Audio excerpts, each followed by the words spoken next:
Yo, yo, yo, what it do, Final Minute crew? It's Germ. It's Connor. We have a special guest with us today. This is our good friend Mac. Mac, can you say hello to the MLB fans? What's up, y'all? Hey, super excited today. We have a lot to talk about. World Cup is tomorrow. So much stuff is happening. World Cup. USA. See, there we go. World Cup. We got World Cup tomorrow. We have game 4 today, if I remember correctly. Yeah. It's today. Yes.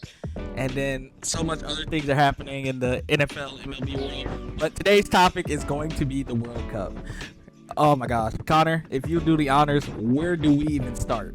I don't even know where we start. It's more of just when they announced that the World Cup was coming to America, as Americans, we were all like, geez, we were excited. Because it's always the 2022 World Cup in Qatar. We had to wake up at 2 a.m. to watch Messi play. Yeah. Like, man. But what's so exciting is, like we talked about before, just bringing cultures together. The city is going to be it's going to be mania in the city of Atlanta. Also for the other cities. But we have lots of dark horses. We got lots of teams that are like, what didn't they extend? How many teams we got? 48 teams. 48 teams compared to 32. Like, we added 12 teams to the World Cup. To now, I want to hear y'all's thoughts. Do y'all like the expansion of the World Cup? Me personally, I think it's good because look, more potential for upsets, more potential games, like more potential breakout stars. You never know what's gonna happen. Think about all the past World Cups, how many teams just didn't get a chance that could have probably went on a Cinderella run. Who knows? We don't know. And I think the chances for that this year is expansive. So that's my thoughts. What do you think, Matt? Yeah, I mean, I agree. I like it. Mostly for the fact that, like you said, more chance for upsets. But I also like seeing, some of these smaller countries make it for, the first or second time in their history, like seeing their fan bases react to being in the World Cup. Like Curacao, country of less than 200,000 people, is playing in the World Cup for the first time. Like I think that's electric, even if they come out and they lose every game 5-0. It's like Auckland City when they played in the Club World Cup. They were just Exactly. Oh my god. They were happy to be there. They knew they were going to get destroyed. They lost to PSG, Manchester City, Bayern Munich. They lost everyways. They were just happy to be there. Dude, happy to be there. And that's the thing I kind of miss. I know you guys remember the old FIFA World Cup games. 2010, 14. Dude, those things were sick. Trying to get a small team into the tournament. We need those back, man. We need those back. Oh my god, it's so good. We play FIFA. We might have a tournament for World Cup. If you want us to live stream on the pod, we can live stream them. Yeah. It kind of rings similar to March Madness a little bit. Every team in the tournament is elite, but for some of those 16 seed schools, they know they're probably going to lose, but they're still up for it, and it's still they're happy to be there. Yeah. At the end of the day, it's hey, bro, we punched our ticket. The way they had to get there, because especially with all the qualifyings, Curacao made the World Cup. They were already in, but then you had teams like Bosnia and Sweden that were still trying to fight. But they're definitely better than a Curacao or a Cape Verde. It's the quality. A team like Italy who's not in it. Not in it.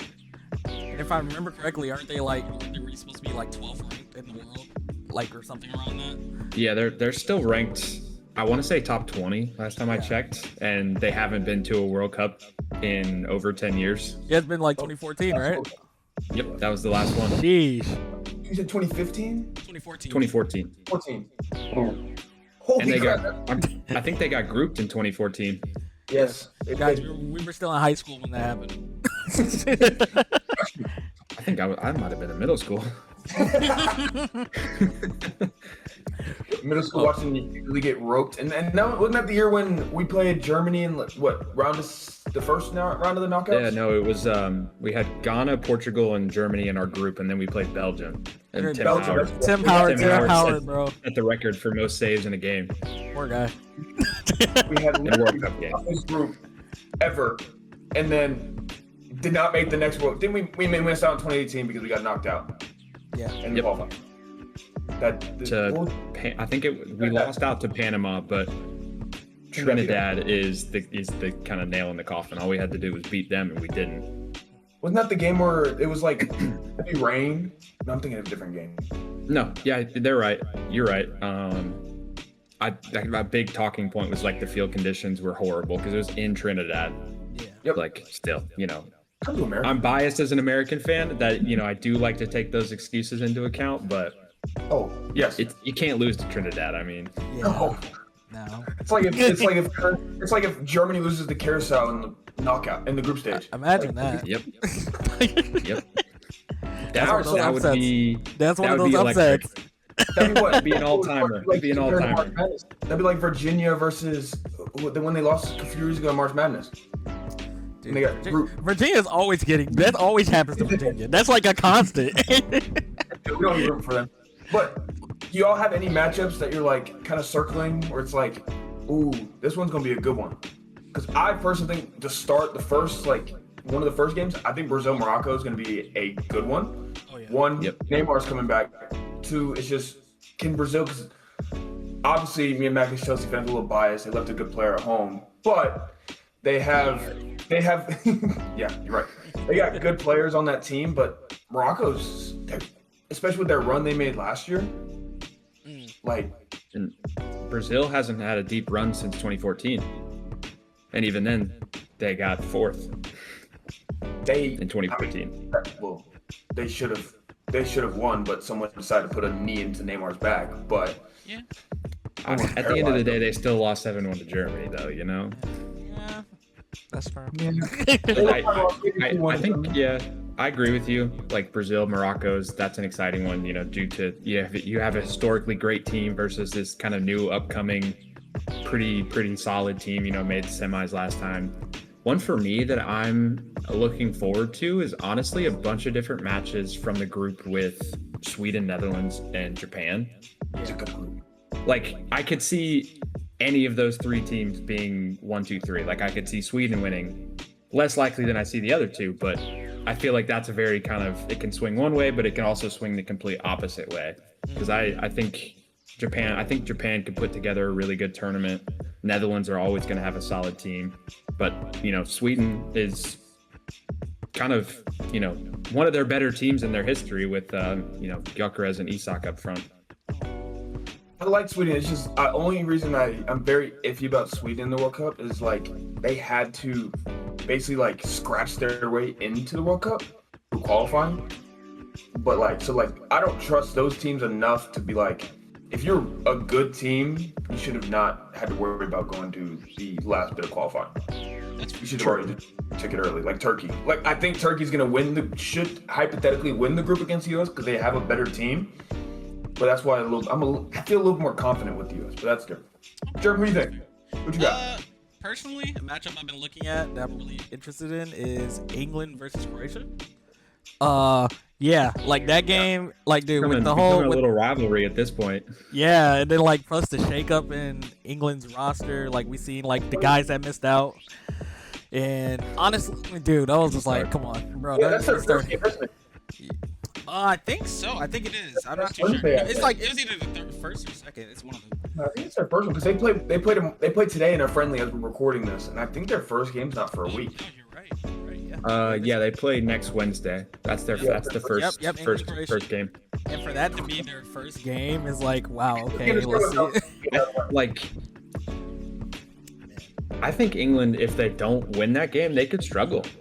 Yeah. Mm-hmm. Like I think they'll probably still make it out of the group. I'd find it surprising if they didn't, but like if they don't beat Croatia, Ghana's not a pushover team. Like obviously Panama you expect them to beat, but kind of that could put them off on the wrong foot really early.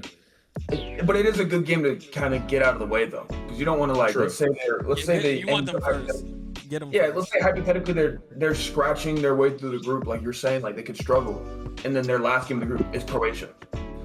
Yeah, you wouldn't want them to be the last team in your way. Like definitely not. If you lose, okay, you should be able to beat Ghana and Panama. Yeah, at least finish second in the group if Croatia don't top it. Old man Modric do it again. I think I'm not moving my cups. I watched the video today. Mac knows as a Chelsea fan where Tuchel was talking to Thomas Tuchel, former Chelsea manager. He talked to his England squad. Obviously, he's the England manager, and he said, "I'm going to make a team that people don't want to play against." He said that with Chelsea and proceeded to win the Champions League. So his pedigree speaks for itself. I disagree with some of the choices he made for the squad, but thinking back to his time at Chelsea, like we had some players who were, fan favorites who he never played, like Tammy Abraham, because he plays his guys who he thinks he's going to get the best results out of. So ultimately, that's what he did with his England squad.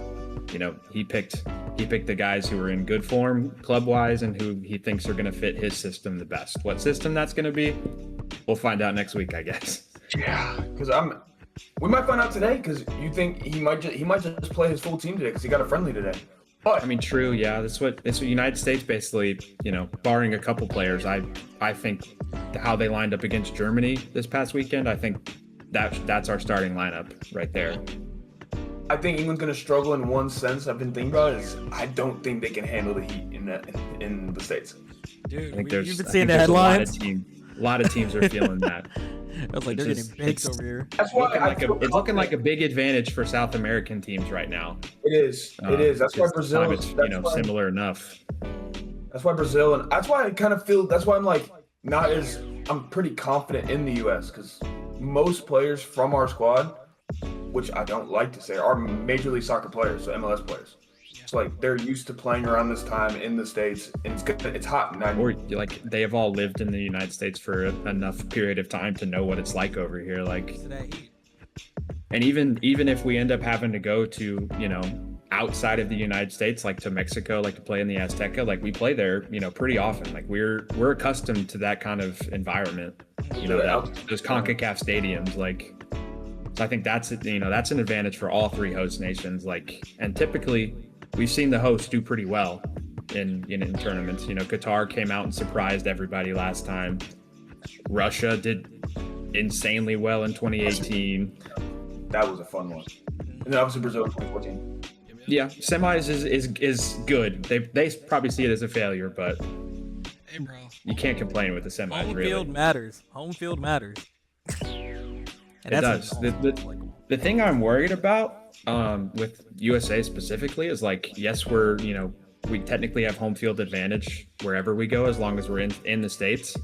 But there's been times where we played some CONCACAF opponents where we've had less fans in the stands because of, they're not playing in the typical soccer cities in America. So I don't want to see that happen again.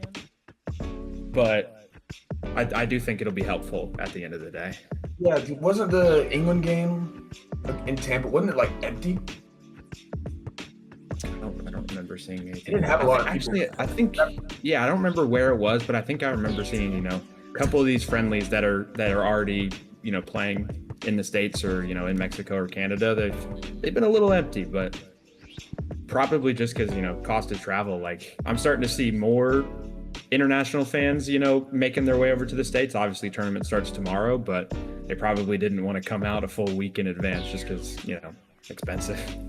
Yeah, like that, like me and Germ were talking about that. Did you see that Germany fan? Yes, Freddie. I think that's Freddie's his name. Yeah. Yeah, that was amazing. Dude, I was just on Twitter before we started today, and then you posted a picture of him eating at Buc-ee's. Buc-ee's with the Buc-ee's. Yeah, with the Buc-ee's, Waffle House, Chili's. Like, bro's having a great day. He's driving from here to Auburn to Texas, I think. So it's like he's hitting all the spots. Yeah, he's hitting all the South, man. Shout out to Freddie for giving us. He tubed the Chattahoochee River. I'm like right. I was like, oh yeah, he might as well be a Georgian at this point. You're from Georgia, like you're Georgian. He can become a citizen if he wanted to. Look, he got my mask. Just let him stay. Like at this point, he don't want to go back. He went to that Waffle House. He was too excited. At that Waffle House. But so me and Germ talked about last episode our dark horses. Mech, who do you think is gonna be a nice little sleeper in this tournament? So I got a couple, and I've heard a lot of people backing these two teams specifically, which I guess kind of makes them not a sleeper anymore. But I still, I like what I see. I like their performances heading into the tournament. Like, and those two teams, I think, Japan and Ecuador for me are going to be two of the honestly stronger teams in this tournament. Ecuador just has a solid, spine down the middle of their team. They got experience up top with Ender Valencia, how good he may or may not be anymore, but they have a great defense. They have a solid midfield. They're coming off a superb qualifying campaign. Like, I think they'll make it out of the group easy, and they'll win a couple knockout games, I think. They're in the group with Germany, so. Yeah. But Germany is, to me, not as impressive as they used to be. Like, honestly, again, biased, but I thought they got played off the field in the first half versus United States. Like, it was, to me, a dominant performance from the USA. So if they come out and perform like that, I don't foresee them going too far into the tournament. It'd be surprising if they didn't make the knockouts, but, I don't think semis, at least not yet anyways. Did they get bounced in 2018 in the group? Yeah, they did. Yeah, so they got grouped, because didn't Korea won that? No, Japan won that. Didn't they get grouped in 22 as well? I think so. 2018 they did for sure. They lost out to Mexico and Korea. And I remember 2022 there was that 10 minutes where Costa Rica and Japan were going through and Spain and Germany were out. But I think it was Spain and Japan who went through it ultimately. So, and then again, talking about Japan, that's my other team. You look back, they've gotten consistently better and better. Every World Cup, they're really, they're really. I watched a video on it honestly yesterday about how they have, a multi-year plan of how they're going to become a soccer powerhouse. And right now they're moving along that plan pretty well. So, I could see them topping that group with the Netherlands easy. And then, Sorry. I was going to move on to a different point, but if you got something to say about did you see that their keeper, he actually should be playing for the U.S.? I think I did see that he could have been a dual national. He's good. That would have been huge because which one? Tuki, I think is his name. Yeah. Dude's nice. He's nice. And that's an unfortunate one for us because I've seen a lot of people saying like, yes, on paper you look at the outfield, this is the best team America's ever fielded in terms of pedigree, but the one spot that we're struggling in is the spot we were always good in, which is goalie. Like, whether it be Tim Howard, Brad Friedel, or Casey Keller, like we've always had a stud in net, and now it's like, who's the best? And it's not a great competition. Because we're playing first down with MLS. Matt Turner, let's go. I honestly think the US, I think Matt Freese has to be the keeper. I don't think. I can see Turner for one instance because he was our starter in the last World Cup, so he has the World Cup experience. So I can see Pochettino just trusting the guy with the experience. But as you said, you think that the lineup that we played against Germany should be the lineup. I think it'll be Freese, but he'll have Turner, in case Freese gets injured or if he feels that he needs to make a change. I think and that's why you bring Turner, even though he's not, doing the most at club anymore, and he's, on the wrong side of 30 because he has that experience. So like he can step in if needed. Because he actually surprised me in 2022. He didn't he played well, but he didn't play bad. But as you said, it's because the expectation we have in goal. Yeah. I do think the USA's biggest is our back line, our center backs. We need Chris Richards. That's a big difference maker right there. Back in training. Yep. On video. Back in training. But I think the word on him is like it's starting. He's going to be back at some point in the tournament. The biggest question mark is just is he going to be back on Friday for Paraguay? I don't think he will. I think you definitely need him back by the time Turkey comes around because I think Turkey's our last game. Which it worries me because Miles Robinson did not have. He played both of the last two games against Senegal and Germany. He was not great in either of them.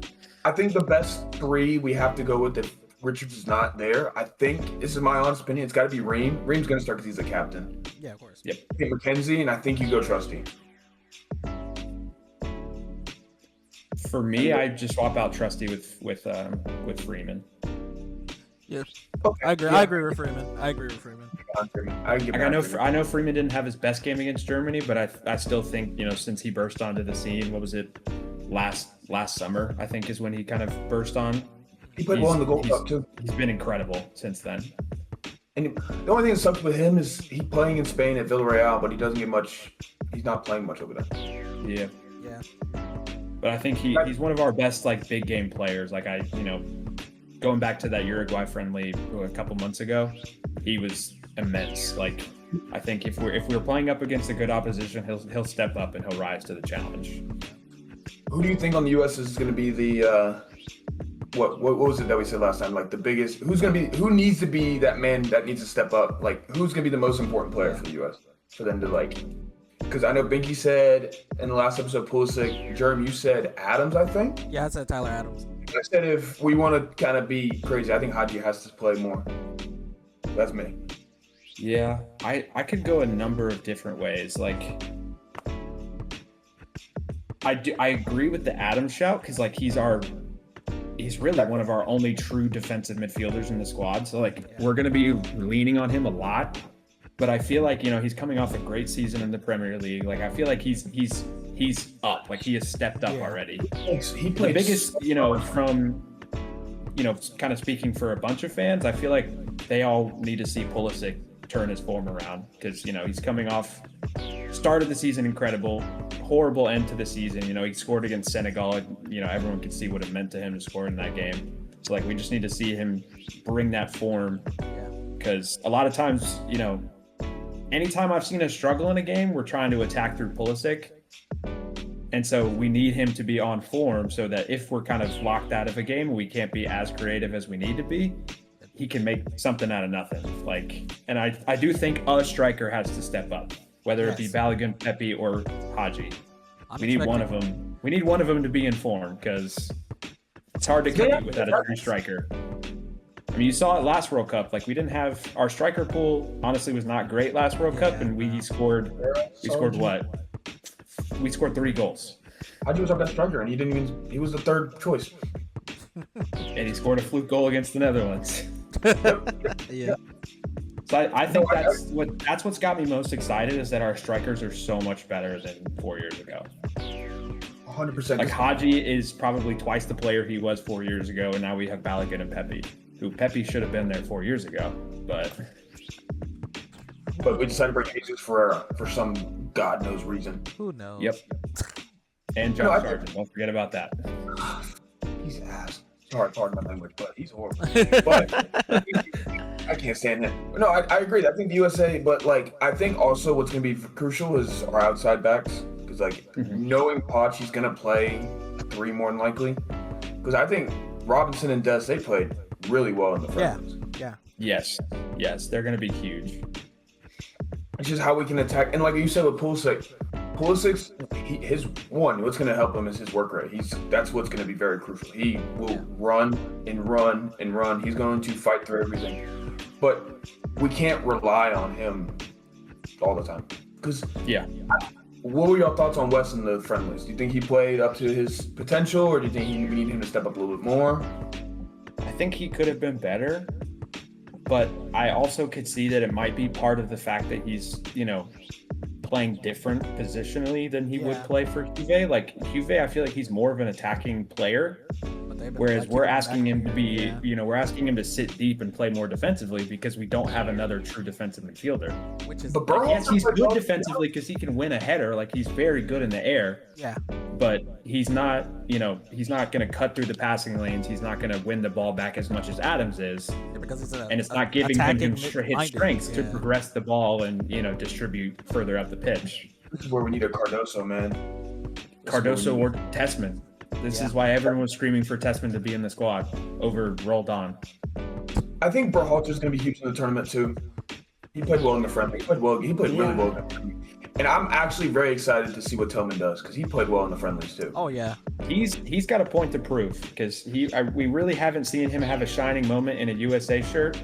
Now he's a star. He's becoming a star man for a top European club. Let's see it. Do it in the red, white, and bro, blue, show please. us. Let's see It's it. time. It's time to see it. Yeah, on the biggest stage, man. It's time to do it in the freaking World Cup.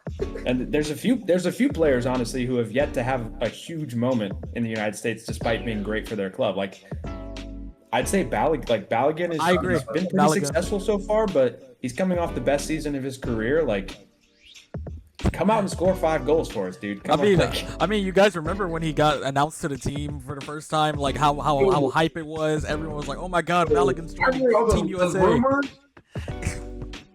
Dude, I remember we were all so excited with those rumors that he got switched. Oh God, if you don't score a goal. Electric. Oh God, if you don't score a goal, I'm gonna throw up. The only thing I didn't like to see is, we didn't see very much Weah in the friendlies, and I'm a Weah believer, me personally, but we didn't see much Brendan Aronson either. Yeah, it's true. Also coming off the best season of his career, like. I'd rather see him than Gio Reyna. That's my personal opinion. We don't even have Luna. The Reyna conversation is tricky. That's tricky. I thought Reyna played well in his minutes in both friendlies. Yeah, I mean, I think he has done more for the national team than guys like Aronson and Tillman. So that's why he needed to be on the plane. But I'm not saying he needs to play over those two guys. Yeah, I agree. That's for Poch to decide. That when we get to that other kind of attacking midfielder, I'm like, I don't know. It's whoever. I really think we got like 9 positions locked down, and then from there it's like whoever Poch puts in the team.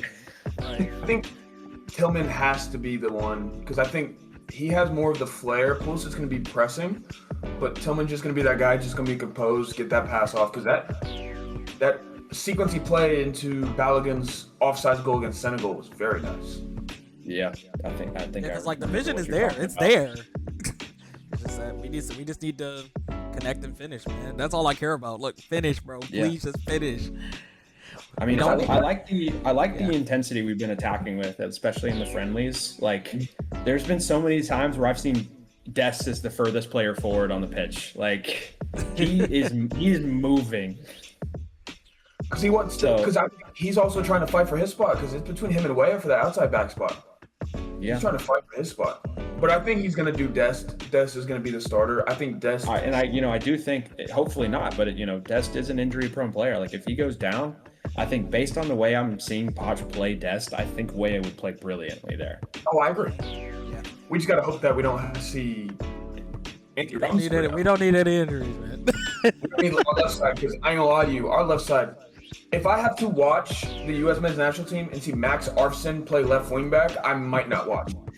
I actually might not watch Max Arfson play left wing back.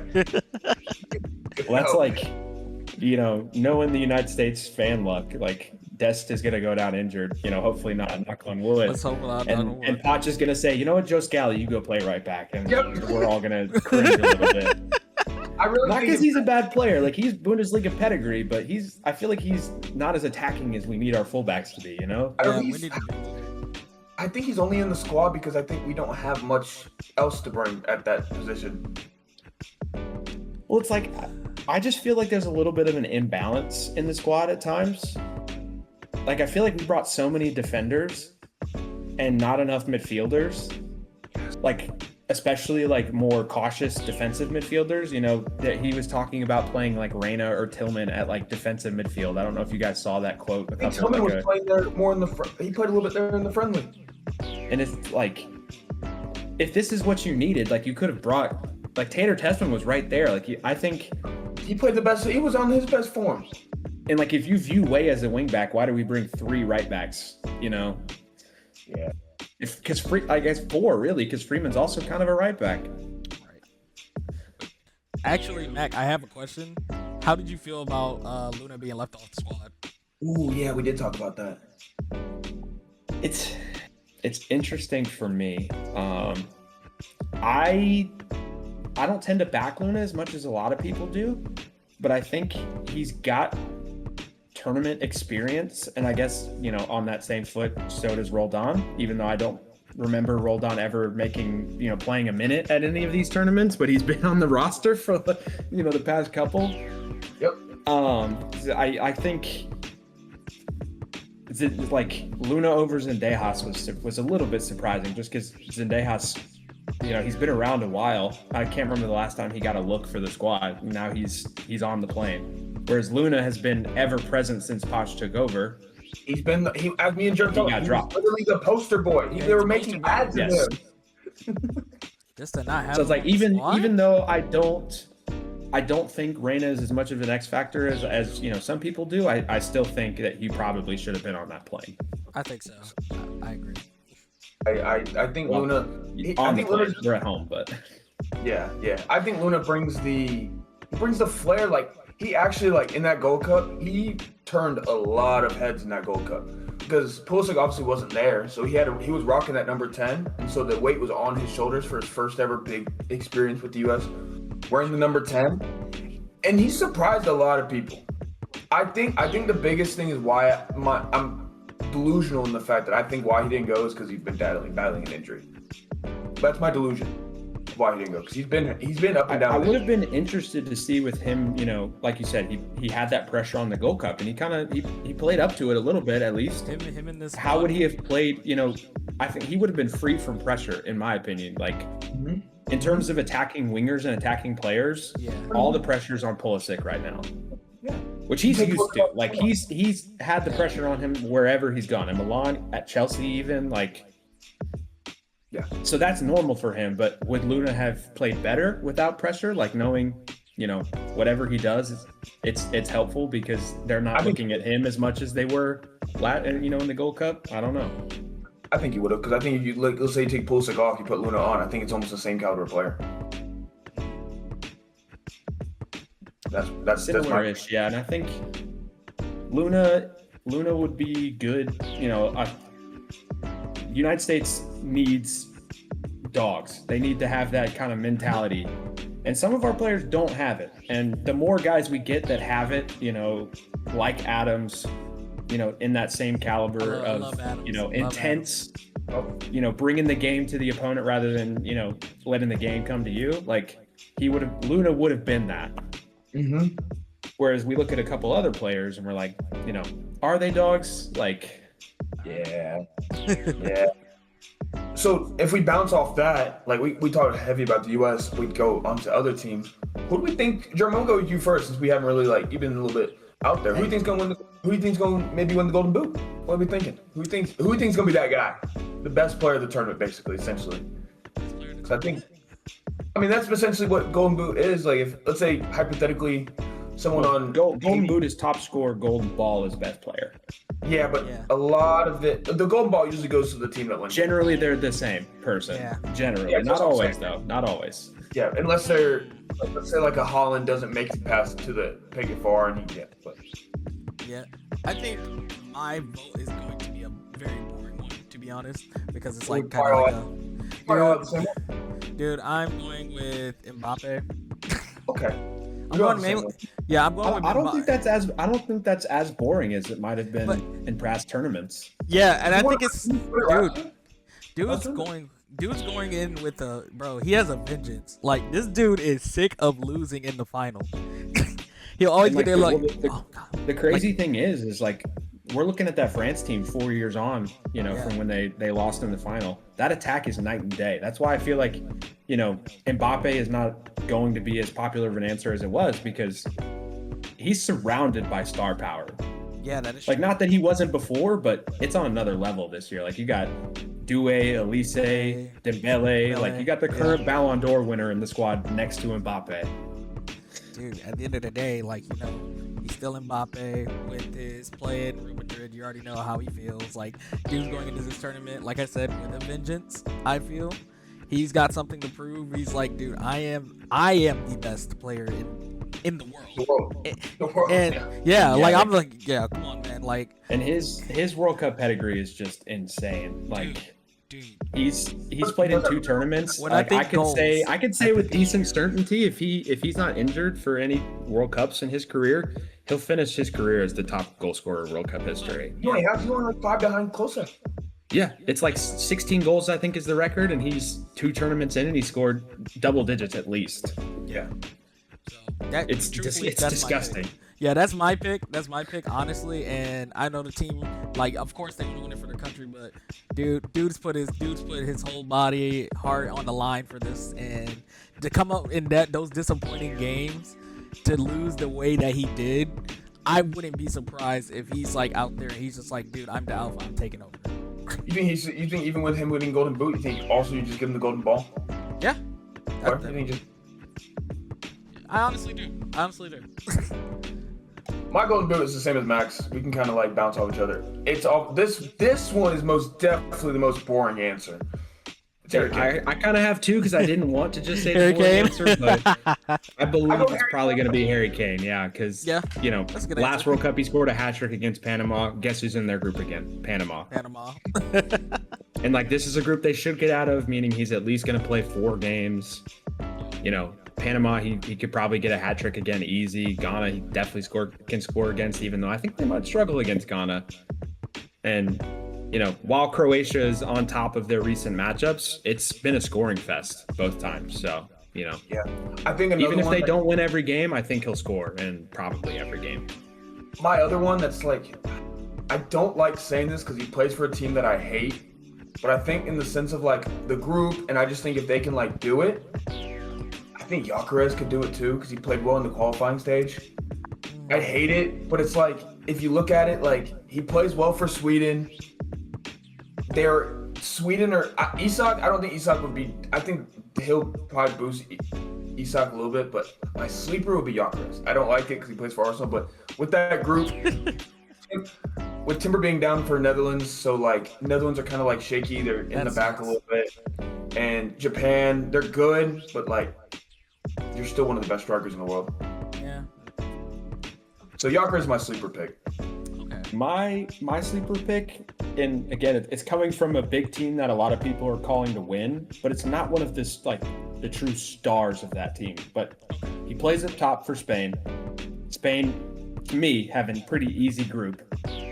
And we expect them to be one of the better teams in the World Cup. So I think he's just going to feast a bunch of goals. And then it's, I was saying Ferran Torres, but then Connor and I were kind of talking before the episode. He thinks Oyarzabal might start. So it's for me, sleeper pick is one of those two guys, the guys you wouldn't expect to be stars on that Spain team, but they're going to play up front and they're going to feast goals in those games. Because I agree. Because I think ultimately, like going into the next one, like I think Lamine's going to have the most assists.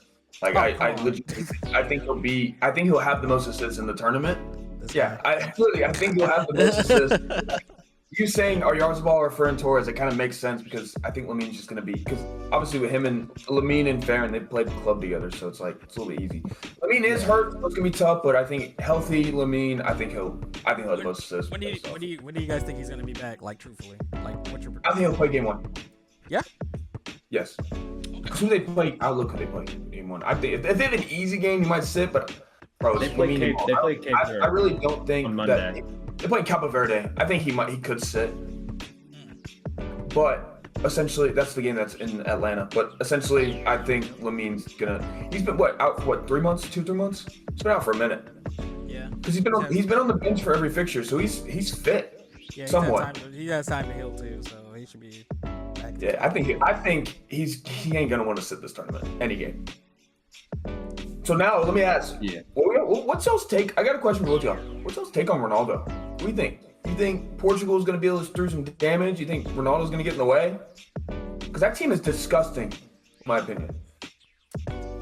That midfield's the best midfield. Best midfield. It is disgusting. They have a really good team, but I honestly, like, based on their friendlies, a lot of people are saying the team is worse with Ronaldo in it. I agree. I think Ramos played well in the last tournament.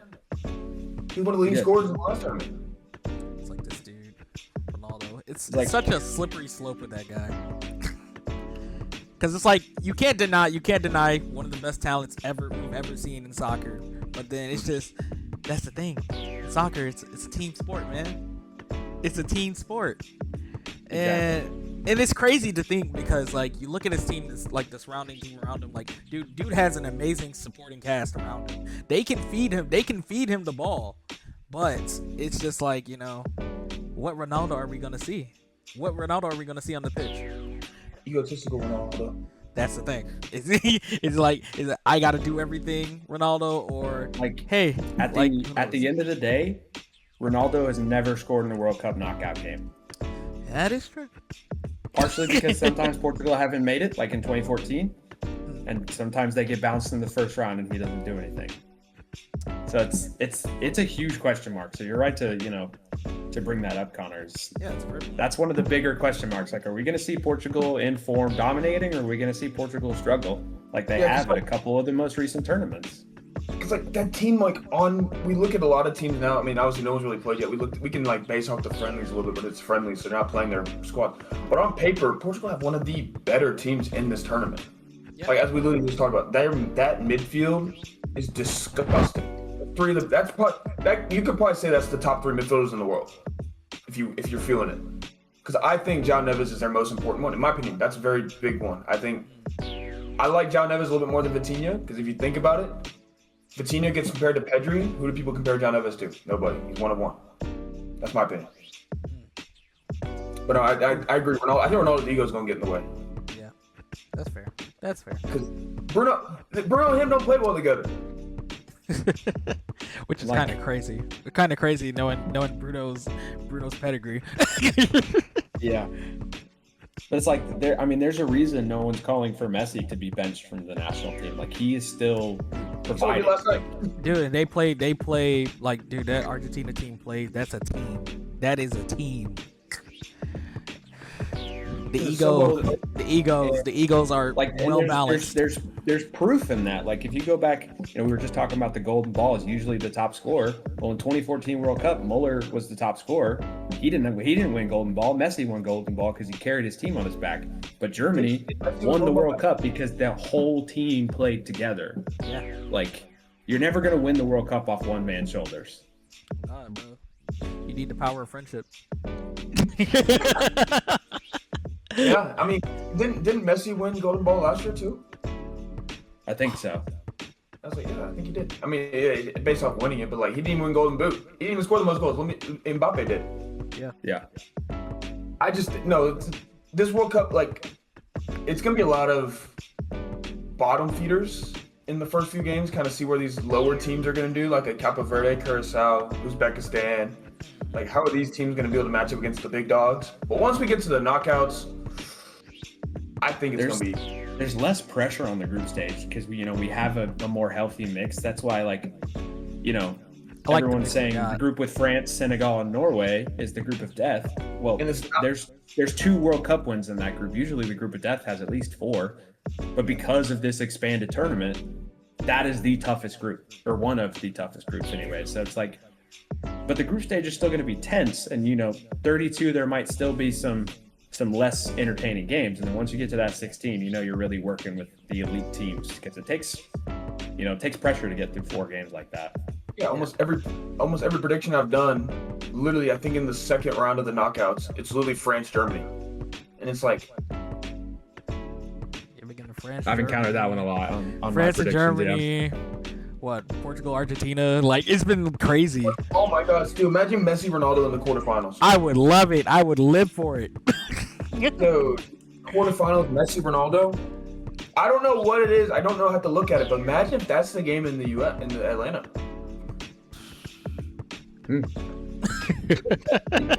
Hey, dude, that'd be great.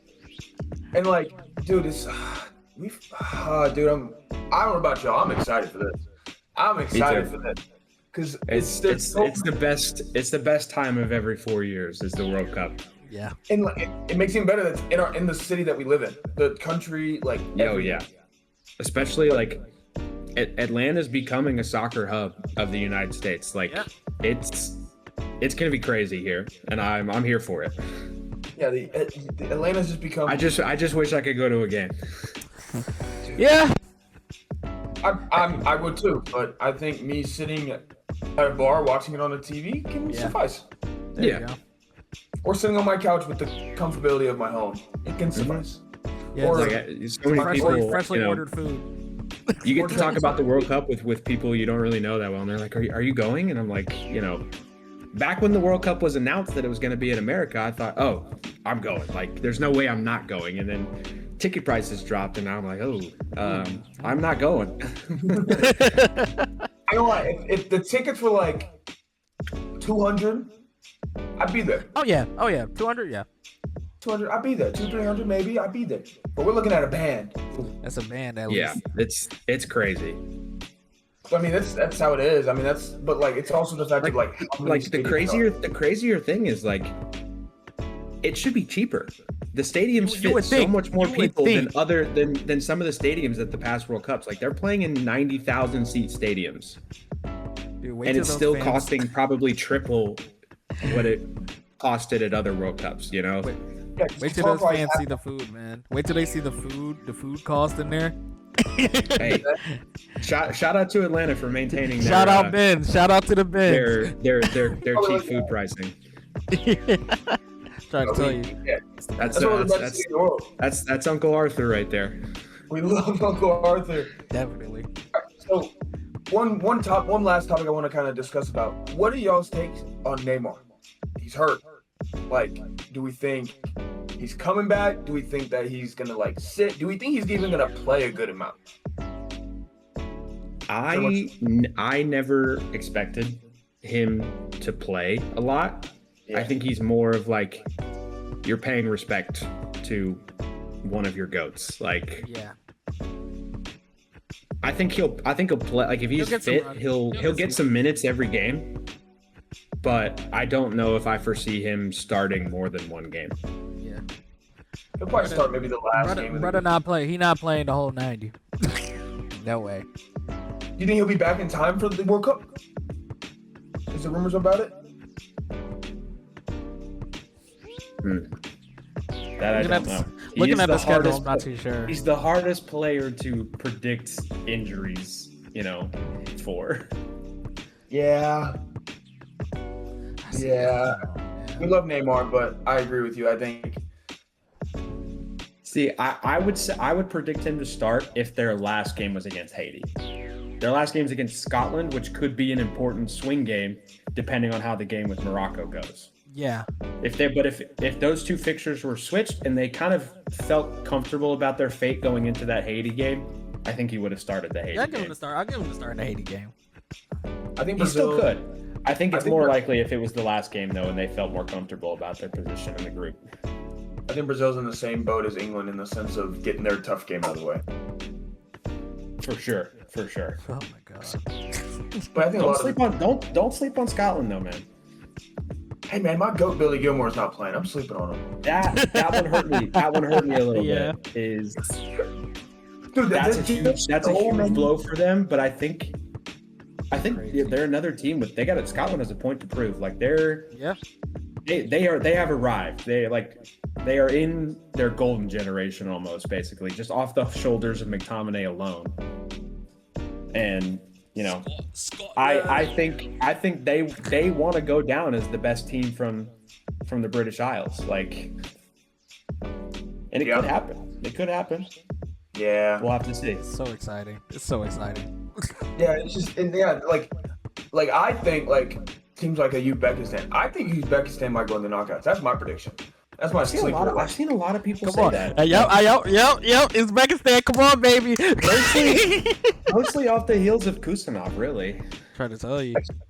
I just think they're in a not easy. They're in a pretty tough group with Portugal, Colombia, and Congo. Obviously, Portugal, Colombia should top 1 and 2.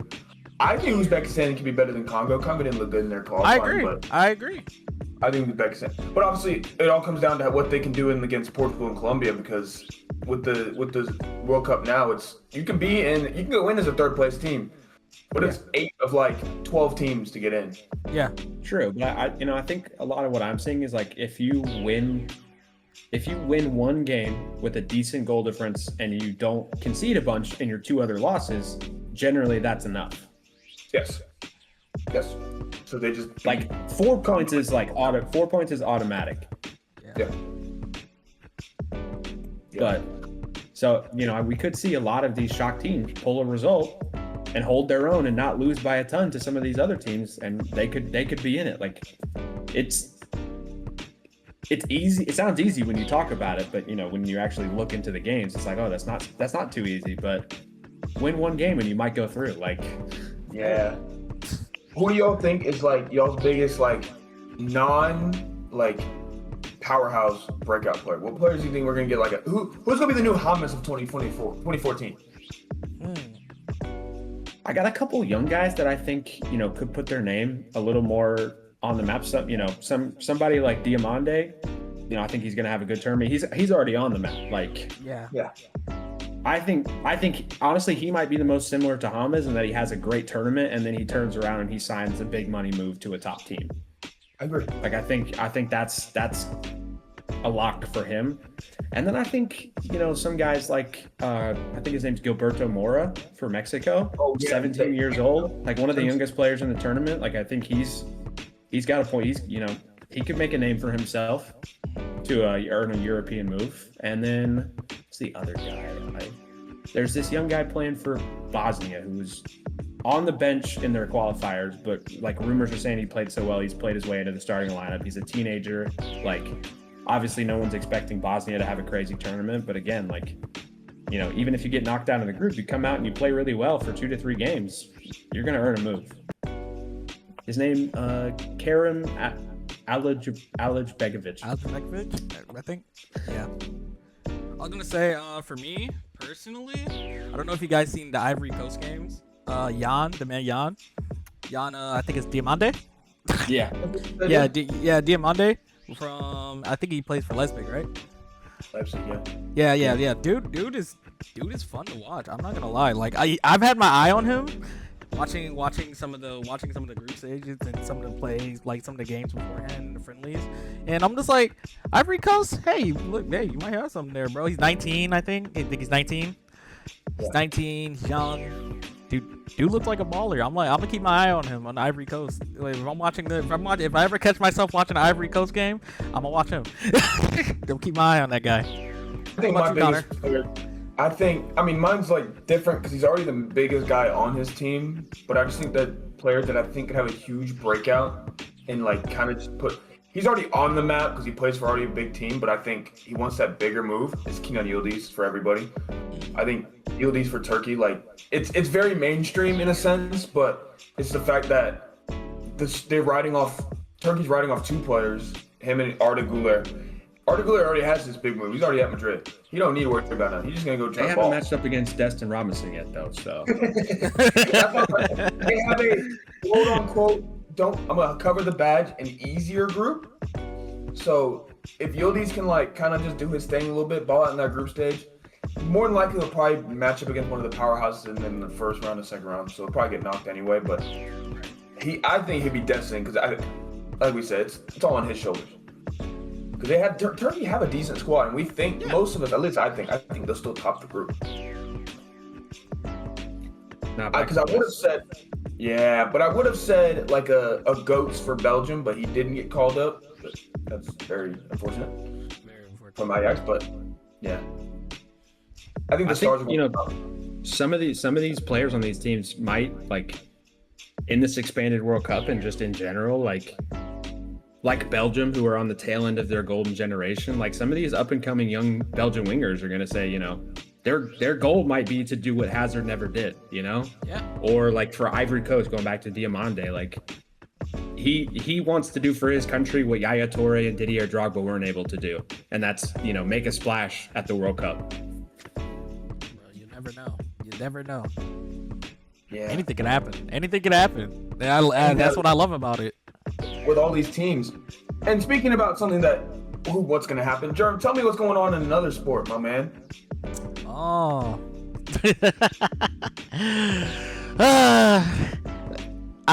Everyone's been memeing about this, guys. Look, I'm going to add on to it. Not only are the Knicks in a frenzy, the fans are in a frenzy as well.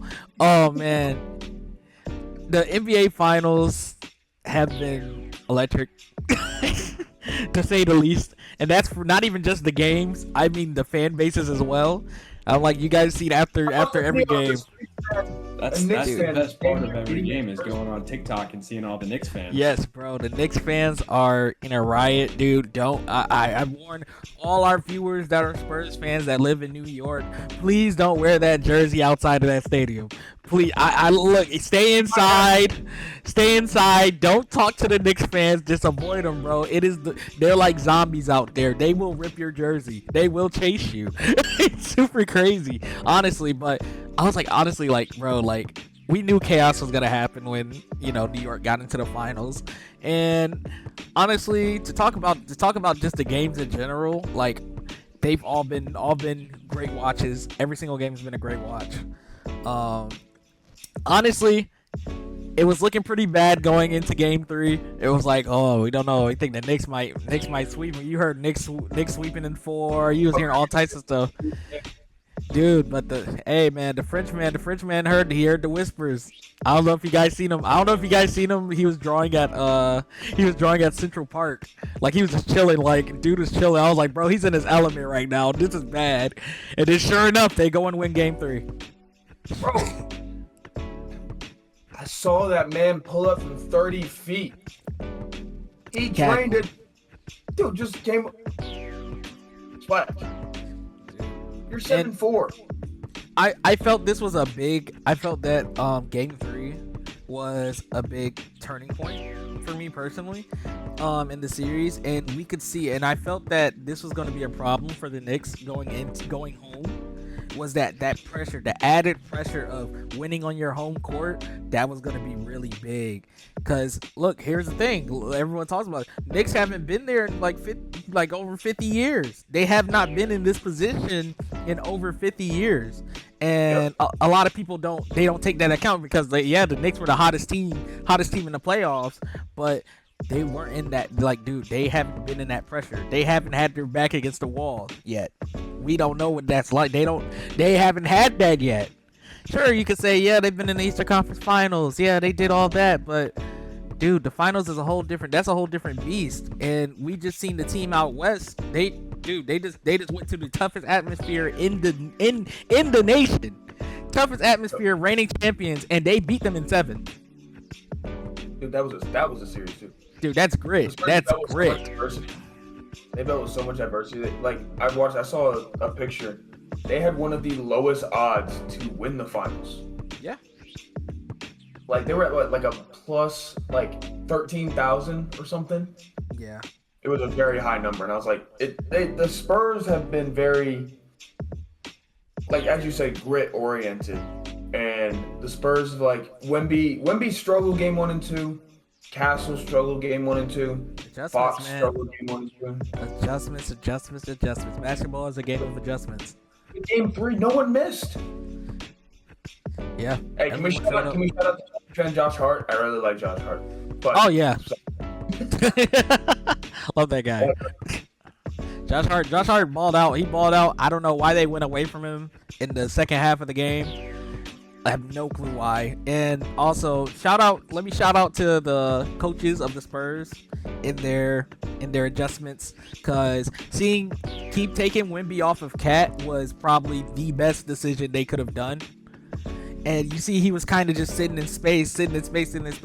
Cat had a smaller, faster player guarding him.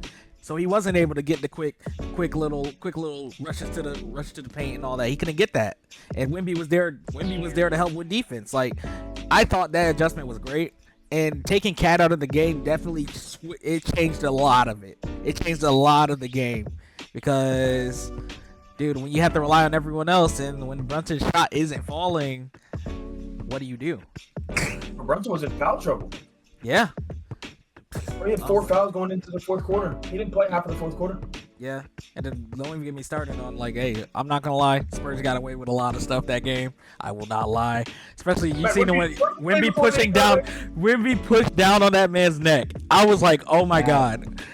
And then Stephon Castle decided, it's NFL season already. Come here. And then boom, Parks like freaking truck that guy. I was like, oh my god. Streets are saying Wemby averages 2.3 texts per game. Yeah. I was gonna say, like, he's not the type to talk. He's not the type to talk that much, but For that, yeah, I was like, dude, like, oh my god, this series is so good. I'm so happy we got this as our series, to be honest, because it's like, you know, it means so much to both sides. Like, for whoever comes out on top, it means so much. And Connor, I do have a question. Who has been your favorite player to watch this series? I want to go with someone on the Spurs side, but I gotta be, because I want Spurs to win, but I gotta be realistic. Okay. I ain't gonna lie, it's one of two players. Okay. One, OG Anunoby. Big OG. Dude, on both sides of the ball, he does everything. I think I'm like not even joking. I think he might have been their most important player in the finals so far. If they don't have OG, it's kind of not really much that he can do. But then I can hop over to the Spurs side. I need Dylan Harper to play more. Come on now. The rookie that's the vet. Dude, he's a rookie. He's a rookie. And he's playing like he's been to 5 finals before. Like, yeah, he's like, yeah, I've been here before, dude. He's like... on the offensive glass. He's on the defensive glass. That man jumps very high. Yes, he does. Shout out to his dad. Shout out to his dad. Hit his shot. He does everything. He gets on the floor. But I think Champagne's been good too. Dylan Harper and OG Anunoby. I agree. All right, Mac, what do you think the series is going to end at? Give me 1 second. Oh, what's he getting? Oh. What is this dude doing? What we got? Baby. Knicks and 6. Knicks and 6. Broke market. What do you think? Do you know of anything that you believe that what could occur for the Knicks to keep the series, like, make it in 6? I mean, I think, like, the biggest thing for them is, like, you got to keep Brunson on the court. Just have him stay out of foul trouble. And I feel like I've noticed a couple games where he's like single digit for 20 plus shots. Like he's got to convert at a higher percentage than that for them to, you know, be successful. Like they came out on top those first 2 games, but like, you know, like Meek said, every game has been a great game so far. But imagine if Brunson made, you know, makes like more shots than he did. It would not have been close. 2 or 3 of those misses. Yeah. It's like if he gets hot and he, you know, shoots more towards, you know, 60%, 60, even like 60, 70%, I think they'll get it done. I was really talking to one of my coworkers about Brunson. We were talking about it. And his take, we were talking about the series, and he was like, dude, Brunson hasn't even got hot yet. Yeah. What's a Brunson get? Like, I don't want to see it because I want the Spurs to win. Once Brunson gets hot, series they might win the rest of the games. They might win in 5. I was gonna say, like, I think Brunson is literally like, I know, like, and I think I heard the analyst talking about it. It was like, yeah, like, you know, typically the players on the other team will know what player to go after to like kind of piss him off or make him mad or whatever. And I'm like, they were going after Brunson. I'm like, I don't think Brunson is that player you want to piss off. Like, yeah, he's the smallest guy out there, but. Dude's got the biggest. I realized how tiny he was. Bro, biggest cojones out there. Like, bro, like I that's something I've come to really respect about Brunson, and seeing it in very clutch time moments versus like guys that like obviously is like, okay, like this guy should tower over them. Like, bro, he's the littlest guy out there with the biggest heart. He's gonna go out there and do what he gotta do for the city of New York. That's why that's why they're saying they call it the Brunson murder. I need a Brunson egg and cheese. I need all that. Like, dude, New York is behind Brunson. Yeah, Brunson. See? Dude, New York is behind Brunson, and I think, and that was the biggest thing I noticed in Game 3, you know, like when we seen all the celebrities and all that stuff, is taken away from the true fans of New York. And I think Brunson is the type of player that feeds off of that energy, because you felt it when they went down. That stadium was dead. I was like, nah, you gotta know. See, all that celebrity talk, all that. No, you gotta get them real fans in there, man. Cardi B performing at halftime of the Knicks. Knicks. Game for the finals, we have Cardi B at halftime. What are we doing? Yeah, bro, like I'm saying, like one of my coworkers, he is a diehard Knicks fan.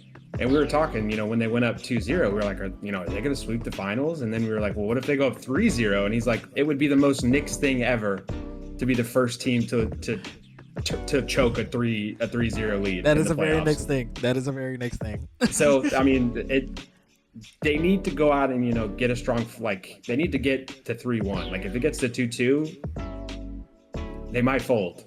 Because they're, the more wins that the Spurs stack up, the more pressure is on.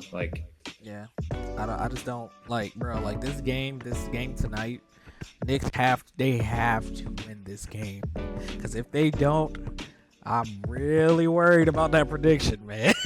Yeah, I'm back in the Knicks, but I think if the Spurs win tonight, it's going to be hard for me to say that I don't think they're going to win it all. I've been telling a lot of people, I ultimately believe whoever wins tonight wins the finals.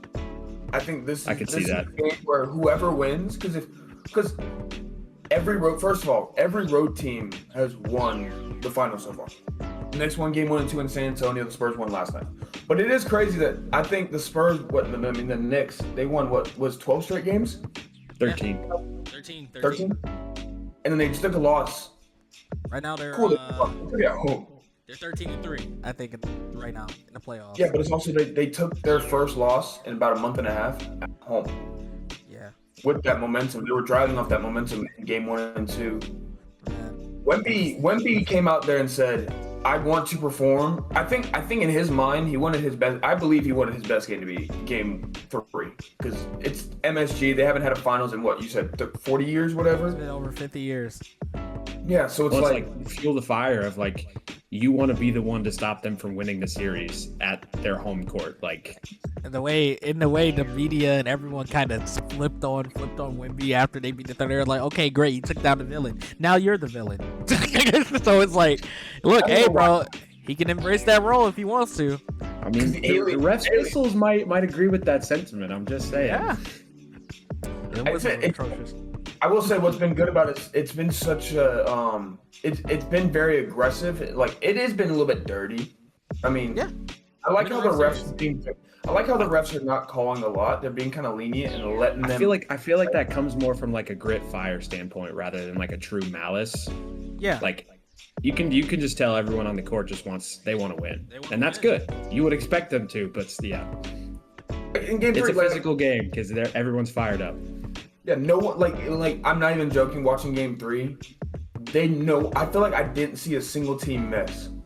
They went what Germ, you probably saw it. They went 4 straight corner threes, 5 straight threes. That was in the second quarter. They were going back and forth. I will say, my personal opinion. Yeah. I think I don't know if Germ remembers the flagrant that Brunson got. I think that was very weak. That was weak sauce. But then you don't call the two. You don't call the two clear things on Brunson that happened to him. From the neck push to him getting to him meeting Aaron Donald in the second gap. I think it's been very up and down with the refs. They're calling everything, but they're not calling everything. Yeah, I don't like that last crew. I don't like that crew for game 3. I'm not a fan. I don't, but I like that they're calling stuff, but they're letting things just happen, and they're letting people get away with things because it's kind of building intensity. Because if you call everything, we're gonna get kind of bored. Yeah. I was a fan of the crew from game 2. I want Wemby to put an elbow to someone every game. Oh yeah, but also hard. When he does it, he's 7'4", so his arms are always gonna be at your head. So anytime he turns, it's gonna hit you. Yeah, that's look. Hey, bro, look. In my opinion, from a big standpoint, that's a warning shot. Dude, you can't. You remember we seen what happened. We seen what happened in Minnesota series. We seen what happened in the Thunder series. Wemby's you guys are not gonna just attack me like that. Don't send a little guy because they're gonna get elbowed in the head. Yeah. But I think if I'm with the Spurs, I think if we do, let's say they do end up losing the series, I feel like they'd be more comfortable losing in 6 because I feel like it's they at least put some effort into getting a couple games. Yeah. Because I think losing in 7 would be very heartbreaking for either team. You might as well just lose in 6 and just let them win at home or whatever. But I think it's either gonna go Knicks in 5. Or Spurs in 7. Yeah. gonna be those. I think the Knicks win. They're gonna win. But as I think the Spurs winning Game 3 was very crucial for their momentum into the series. Yeah. Because like if they lost Game 3 and went down 3-0, it's gonna be demoralizing. But it's also like them winning that game. They have momentum at MSG. Yeah. If they would have lost, the Spurs would have lost that game last time. I would have said Knicks in 5 because I think they would have got one at home. Like if they could get home, they would win one. But nah. And it's like, but at least like, I think the good thing is like how the schedule's doing it out because Game 2 was Saturday. Yeah. And they played. It was like it was Friday. No, it was Friday. I think. No. It was like. Game 2 was Monday. Game 2 was Monday. I think. Was it? And then they just played what? When they play? They played Game 3. Game 3 was Monday. Game 2 was Friday. Yeah. So see, they had the whole weekend to kind of like recoup instead of just going like game. Because I think that's what kind of killed them. Because I think if Wemby went to play, if they played on Sunday, I think they would have lost. Because I think Wemby, after that turnover he had where he threw it off Jalen Brunson's back, dude, that jump got me mad. When Wemby tried to throw it up the court. Bro, slow the pace down. You are tied. Just slow the game down. I'm just not a fan of Wemby bringing the ball up. I'm not a fan of that. He should not be bringing the ball up. I agree when he was trying to give it to Castle, because Castle can't bring the ball. No. That's my favorite player to watch so far. Stephon Castle. Bro, he is not letting Jalen Brunson step past half court. Yeah, he's not. Anytime Jalen Brunson is inches from that half court line, Castle is on him. Yeah, he's got to work. Like, He's got to work for the bucket. And what Brunson's going to do. But Castle's playing defensively fantastic. He just needs to shoot better. Dude, jump shot is broke as my freaking left stick on my PS controller. That jumper is broke. I go on his jumper is kind of broke. Every time I watch him, like Cash. Oh. I've never seen somebody lag switch in real life on their jump shot, bro. I'm sorry. He looks like some 2K jumpers, man. Yeah, like learn from your boy. Learn from your boy. I literally saw a TikTok of people saying that Stephon Castle is a literal slashing playmaker. He is. Those slashing playmakers can't shoot the ball. They can't shoot the ball. On the other part, if you downgrade your 3-pointer. Yeah, I remember that. I remember the old days. I used to play slashing playmaker. But Fox played well in Game 3. They needed him to step up. Yeah, that was like some big buckets from Fox and Castle at the end of the game. Like that 3-pointer from Castle definitely sealed the game. Like it was over at that point. I was like, yeah, it's over. They can't come back. You know, OG hit that weird one in the corner. Yeah. I was like, dude, he's been that player. Like, y'all see Wemby almost make that 4-point play? Yeah. Dude, he had the ball, and I'm just watching the game. I said, hey man, just shoot it. Bro, he shot the ball from like 27 feet. Cash fell to the floor, and he's just laying there. He was waiting for it too. I think the Keldon Johnson foul on Mitch Robinson was very weak. Dude, man, I don't even know what those. Bro. If there's a player that I want to talk about, you just reminded me. 2 players that I just need to see more from, and given that one of them had a good game in Game 2, but yes, like last game was bad. Mikal Bridges, Keldon Johnson. What the heck are we doing? Hey, especially because you're the 6th man of the year. You haven't performed at all these playoffs. Can we talk about his jumper ain't that broke? Can we talk about one of the ugliest jumpers in the league? Mikal Bridges? Bro, I'm telling you, that dude, bro, I think he was seeing flashbacks the moment they were 2-1. He started seeing flashbacks. He was like, oh no, not this again. Yeah, bro. He was with the Suns. Yeah, that's why I was like, you seen the way they lost. It was like very reminiscent to that game 3 loss.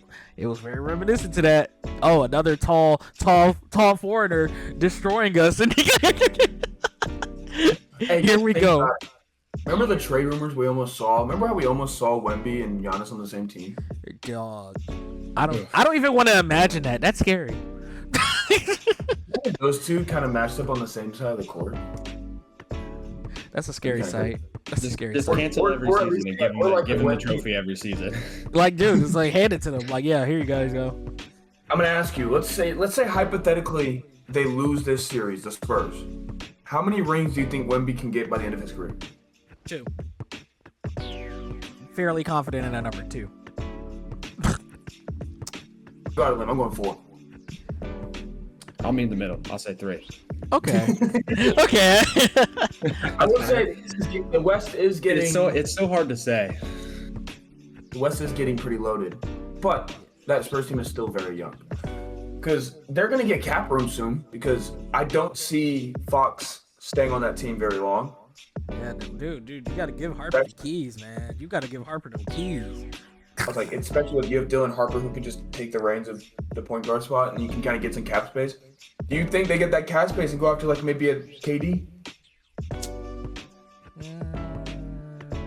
Because I'm not gonna lie to you. I feel like they would need to add a piece because yes, they made it all the way to the finals, but like it took a lot for them to get here. Like, they need someone else. If they want to, start challenging the Thunder consistently, like for this, almost dynasty tag that keeps getting thrown around, like they gotta add a piece.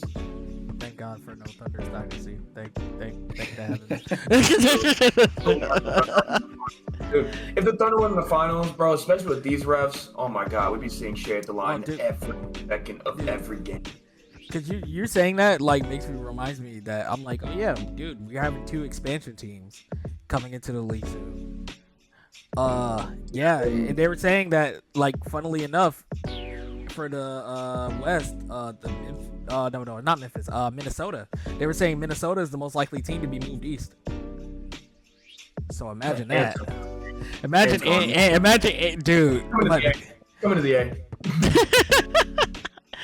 Oh, like, dude, man. I was like, imagine Minnesota and freaking in the East. How would that look? It will be gone. Yeah, you're fairly confident in that. I'm fairly confident he will be an Atlanta Hawk in the next, 2 years. I'm confident. Dude, I would. Especially if they don't do anything next year, he will be a Hawk. I'm not a Hawks fan, but I love Anthony Edwards. I definitely feel he's, definitely that missing piece right there. One piece. They'd be scary if they added in. Dude, get him and then a vet guard, like a facilitator. You got it. Jeremy Lin, I know one. Oh my God. That's a vet guard, isn't it? Hey, that's fair. That's a fair statement. Fair statement. That's like season tickets. But yeah, finals, everything is just crazy. I can't wait to watch the game tonight. Gonna stay up and then I gotta go to work in the morning, but whatever. Hey, no sleep. Yeah, indeed. I was actually I think when how much is going on at the same time right now. That's why we're doing it. I remember I was watching game 3 and I was sitting there like, man, I gotta work tomorrow. I was like, bro, go to overtime. I'll stay up. Sure. Dude, I stayed up. Like, the worst thing I ever stayed up for. You go to work every day. The NBA Finals only happens once a year, you know? That's true. Look, hey, bro, worst thing I ever stayed up was for the double overtime playoff game for Denver and Portland way back. Oh, dude, that was a 10 o'clock tip off. Dude, the day after I had my SAT. I stayed up all that time just to watch my team lose and then go to SAT and bomb it. Like, what are we doing? Oh man, good times. Like you said earlier, it only happens 12 a.m. kickoff in some of the World Cup games. You got to watch it. You have the World Cup happens every 4 years. Don't miss it. Like literally, what was it? Australia Turkey game? Is that? Yeah. It's on Saturday at midnight. Jimmy. Midnight. Fun times. All right. So, Germ, we kind of just rambled a little bit. I want to hear from you a little bit on a very, very big blockbuster thing that happened in the National Football League. Because our friend here is, what is his favorite team, Jermaine? He's not here. I'm not here. Cleveland Browns. So the Browns are my favorite team. Oh man. And there's been one name that's been circling. We were rumored that he was going to be a Brown for the rest of his career. And then out of nowhere, we had a bomb get dropped on us. We thought A.J. Brown was going to be the first bomb. Myles Garrett, Matt, give me your thoughts as a Browns fan. It hurts. It hurts a lot because I'm sure you could ask any Browns fan and they thought he was going to be a Brown for life. Like, he, as much as I was a diehard Nick Chubb fan, our franchise was Myles Garrett. And it's been that way for a long time. When you look at the pieces we got in return, I don't hate it. It still hurts. And it, you know, basically tells, not that I was expecting us to make moves this season, but, you know, we are in another rebuild season still, for sure this time. Like, you know, we're not even maybe going to go out and win some games and say, you know, we're not a rebuilding team. We are a rebuilding team once again. Probably going to end up with the top 5 draft pick once again. I think versus good, and I like that we got some, you know, some high draft compensation out of it as well, as we should. It's just going to be hard to, you know, usually even when we're a bad team, our defense is still one of the better defenses in the league, especially last year. Like, we were a bad team. We had a pretty good defense. Mm-hmm. It's not going to be the same anymore because versus good, he's not Myles Garrett. He is not two-time DPOY Myles Garrett. And NFL sack leader of most sacks in the season, Myles Garrett. So I think, you know, that changes our fates drastically. Do you think now do you think Verse can at least put something that's gonna be exciting to that Browns defense? I hope so. You know, we've tried a couple different times to get some guys to, you know, play on the opposite side of Myles Garrett, and they don't make any impact. So maybe, you know, a good edge rusher in the void of Myles Garrett can make an impact, but we'll have to see. I'm indifferent. I think he's a good player. I don't know for sure if he's gonna like match expectations. Okay. I have another question for you on the offensive side of the ball. How do you feel about this? Like, you know, you guys just drafted some rookie receivers. I think, what is it? Bond and Casey Concepcion. Dude, like, yeah, shout out KC. He's from my hometown. Shout out to bro. How do you feel this new look offense is gonna be, considering we don't know really who's gonna be taking the snaps? Yeah, that's the question. I'm cautiously optimistic. If we commit to a quarterback from day one, if we go into it with a carousel again, it's going to be a nightmare year. Not a fan.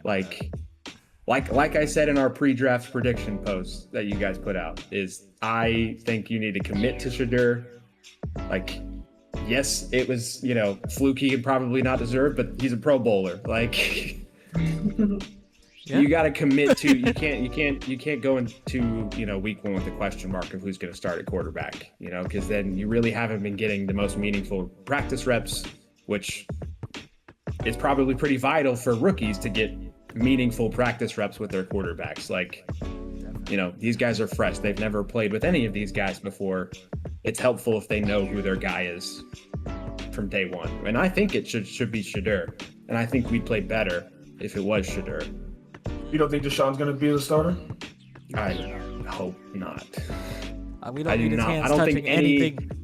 I don't think there's any Browns fans that would tell you without being ironic that they want to see Deshaun Watson on the field. His hands don't need to be touching anything. I second that. What he better be opening up the playbook and just being there on the sideline, maybe. But I definitely agree. Shadur should be that guy. You know, they spend the rest of the season with him. Sucks that you guys drafted 2 quarterbacks. Yeah. But at the end of the day, like, if Shadur's not good, then you have another option. Then we're gonna have a high draft pick, and guess what? This next year's quarterback class is pretty good. Not even just next year's quarterback class. This next class is disgusting. Yeah. Like, I say commit to Shadur, and if he plays well, then that's your franchise guy. And if he doesn't, guess what? The draft is right there with a stacked class. Like, yeah. And they have the weapons. They have the weapons to to Yeah. be decent. Yeah, like 2 electric rookie receivers, like the best rookie tight end from last season. Yep. I'll die on that hill. Yep. We have that's a fair. full season of Judkins now. It's like, Yeah, we had to rebuild our O-line a little bit, so that part scares me a little bit. Is we lost. What I think I like about the Browns is with Shador starting is the fact that Todd Monken, your new coach, he actually wanted to draft Shador. Yeah, bro's behind him. So like he believes in Shador as if he wanted to draft him. He didn't because Shador didn't want to be a backup to Lamar. I mean, who knows when you're gonna step on the field?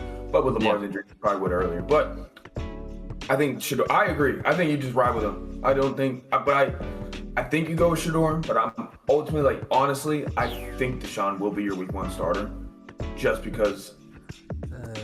Like with the new OC though, you want that. Even another reason why we need to commit to a guy and stick with him, because the OC is going to design his offense around the quarterback. Yeah, they kind of both obviously he designs it through weapons, but that's via the quarterback. Like you're not gonna, you might have an insane deep threat receiver, but if you know your quarterback can't throw the ball that far, you're not gonna draw up those plays very often. Like, yeah, I feel like they have the same style though. Yeah, but we know that Deshaun is not the guy that he was when he left Houston. He's not that guy. Yeah, like especially like the fact that the reason he was out was shoulder issues. Like his arm is not going to be the same. Yeah.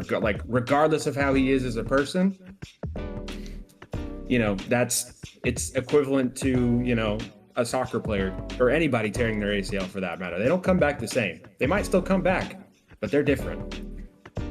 It's like, shoulder, that's the integral part of throwing a football. So if he does start, it'll be semi-interesting to see how he plays. But, so far in a Browns jersey, like even when he's been healthy, he hasn't lived up to anything. And that's not to mention the off the field issues. So I say just, cut your losses. Yeah. I agree. Bench, let him coach. That's what I say. Help these young guys out.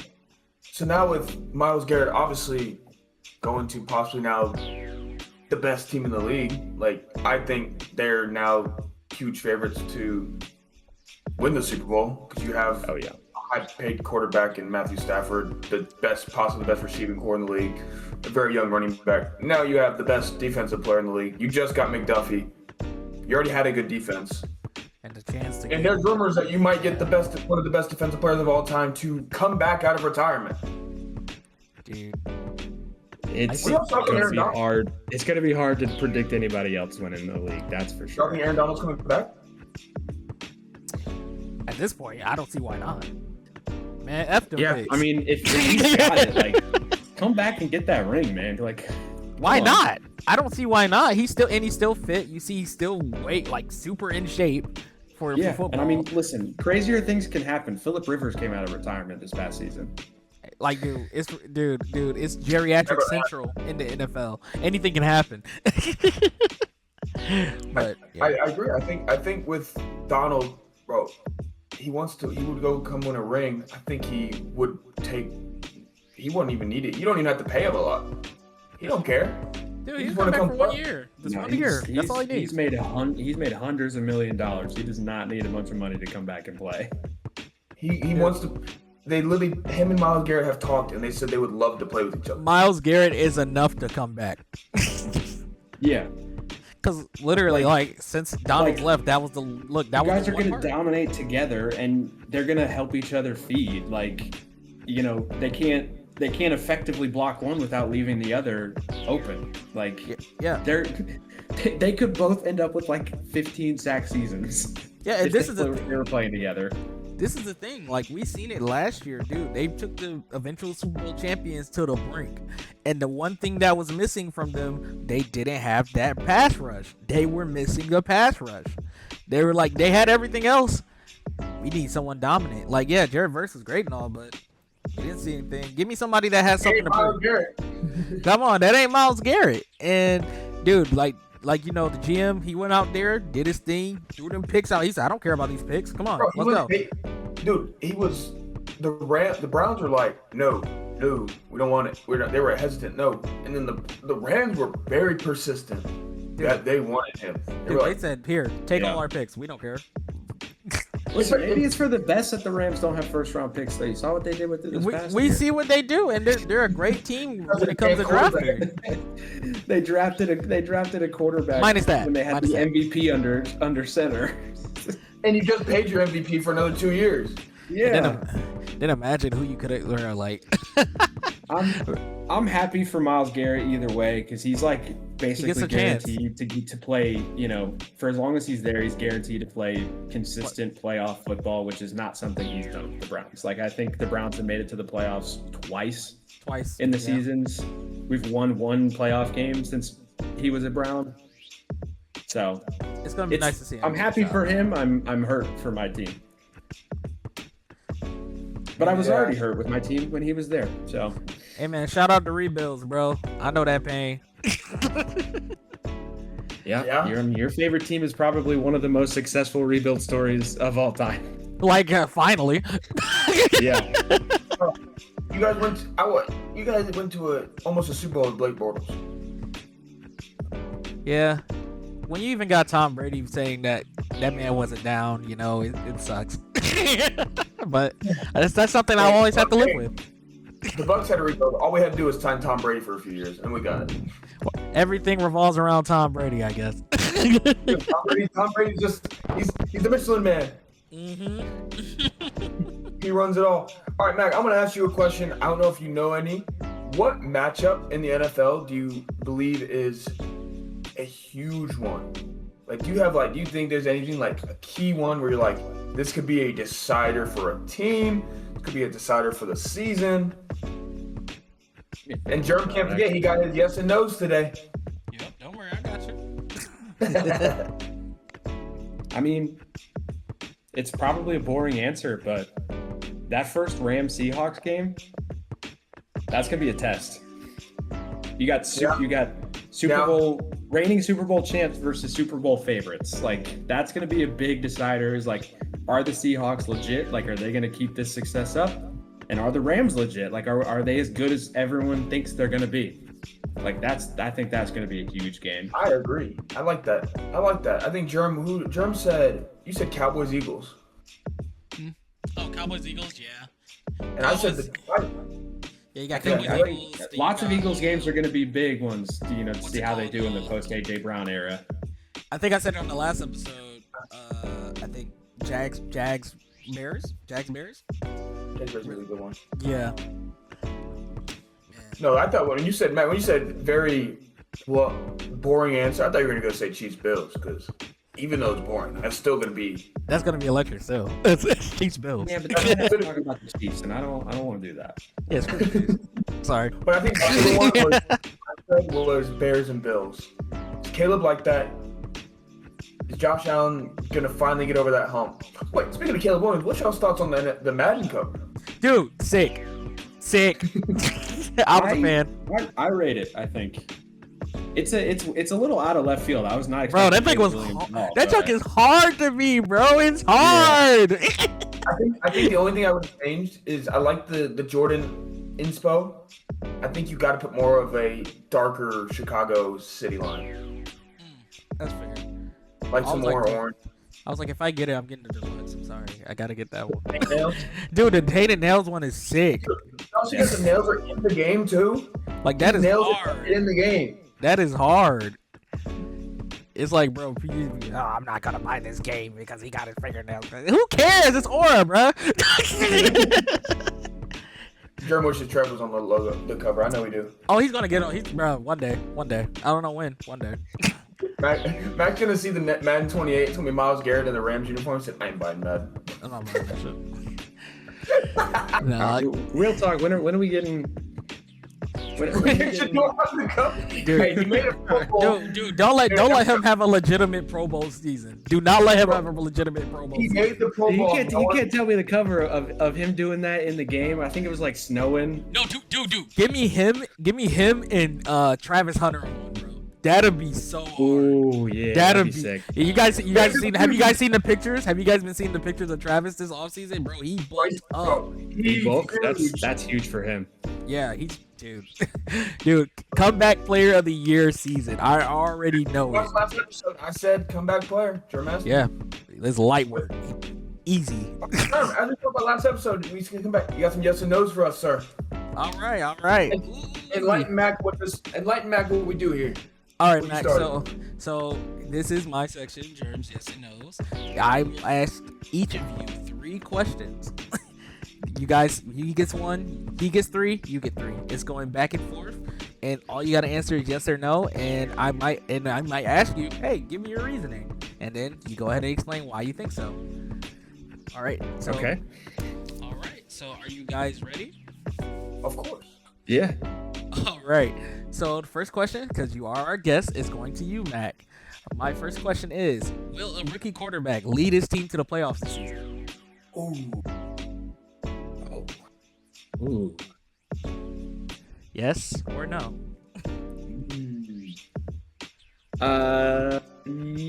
Yes. All right. Yes. We gonna need that reasoning for that one. I know you're gonna say. I'm backing the Raiders. They've made some good moves, and I think if Mendoza adapts to the NFL, they could make the playoffs. Lower seed in the playoffs, but I could see wild card, solid wild card. There. Yeah. I ain't gonna lie. You know what I thought you were gonna say? I know you don't like him. I ain't gonna say Carson Beck and the Cardinals. No. No. Oh man. Okay. All right. Not even just Carson Beck. The Cardinals. I don't know about that. All right. Connor. I got a question for you, bro. Yes or no? Will a quarterback throw for over 5,000 yards this year? Yes or no? Ooh. I'm gonna say yes. Okay. And I'm gonna tell you who. All right. He has 2 receivers on his team that are Pro Bowl receivers. And he plays in a team that likes to focus on the run. I'm going with Joe Burrow. I think he's gonna do it. It's always Joe Shiesty. You got Jamar Chase. You got T. Higgins. He's got to stay healthy for that, though. He does. That's the biggest question mark. It's can he stay healthy? But I would have said no to that. I don't. It's tough. It's such a rare thing. It's such a you feel like 10, 15 years ago, it happened all the time. It's such a rare thing now. Brady did it all the time. If Brady was still in the league, I would have told you yes, and I would have said Tom Brady.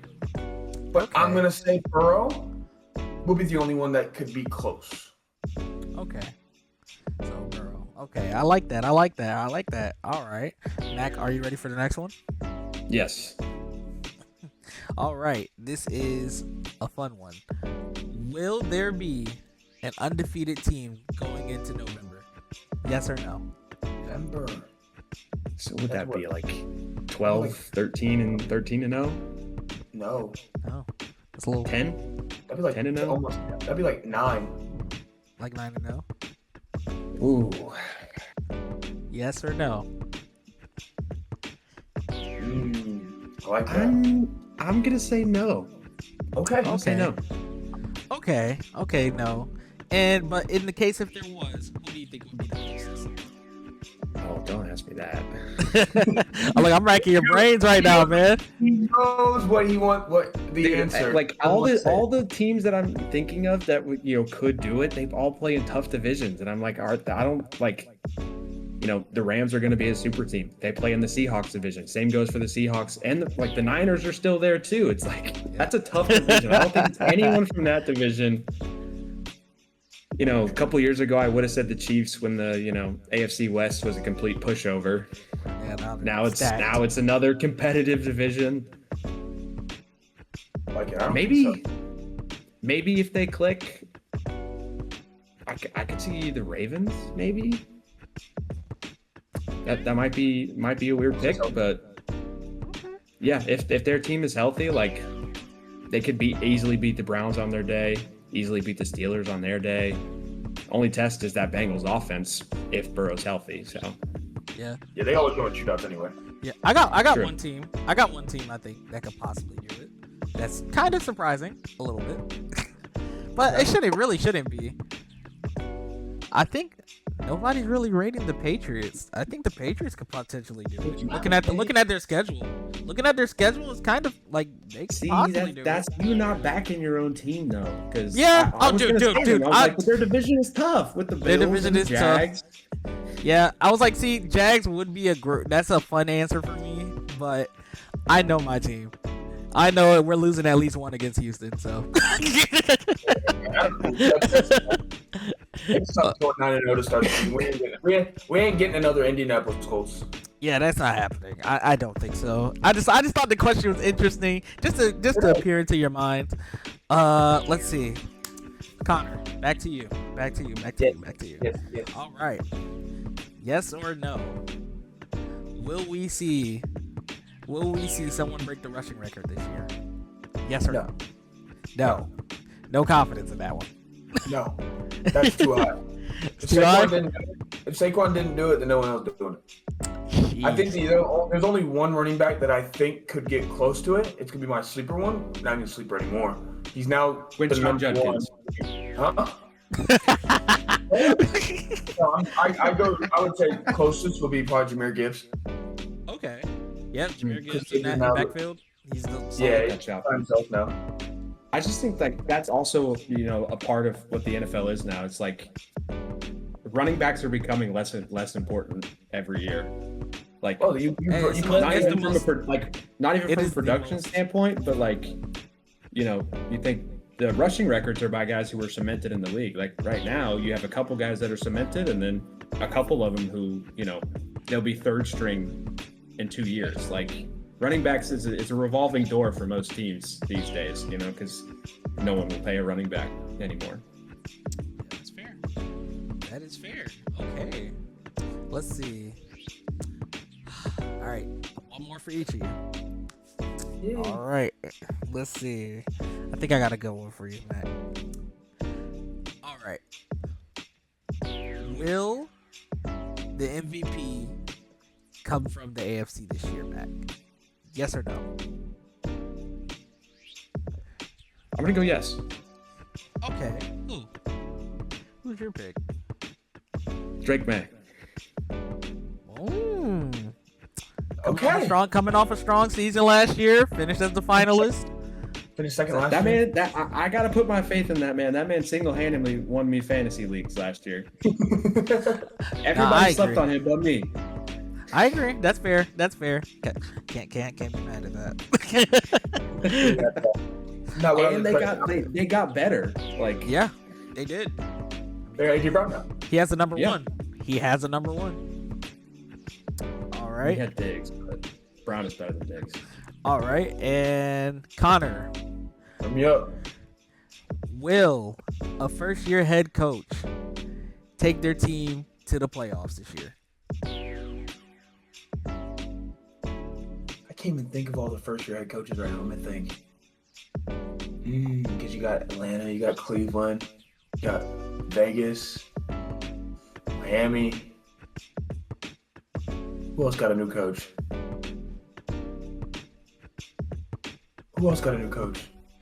No. Oh, yes, the Giants. The Giants.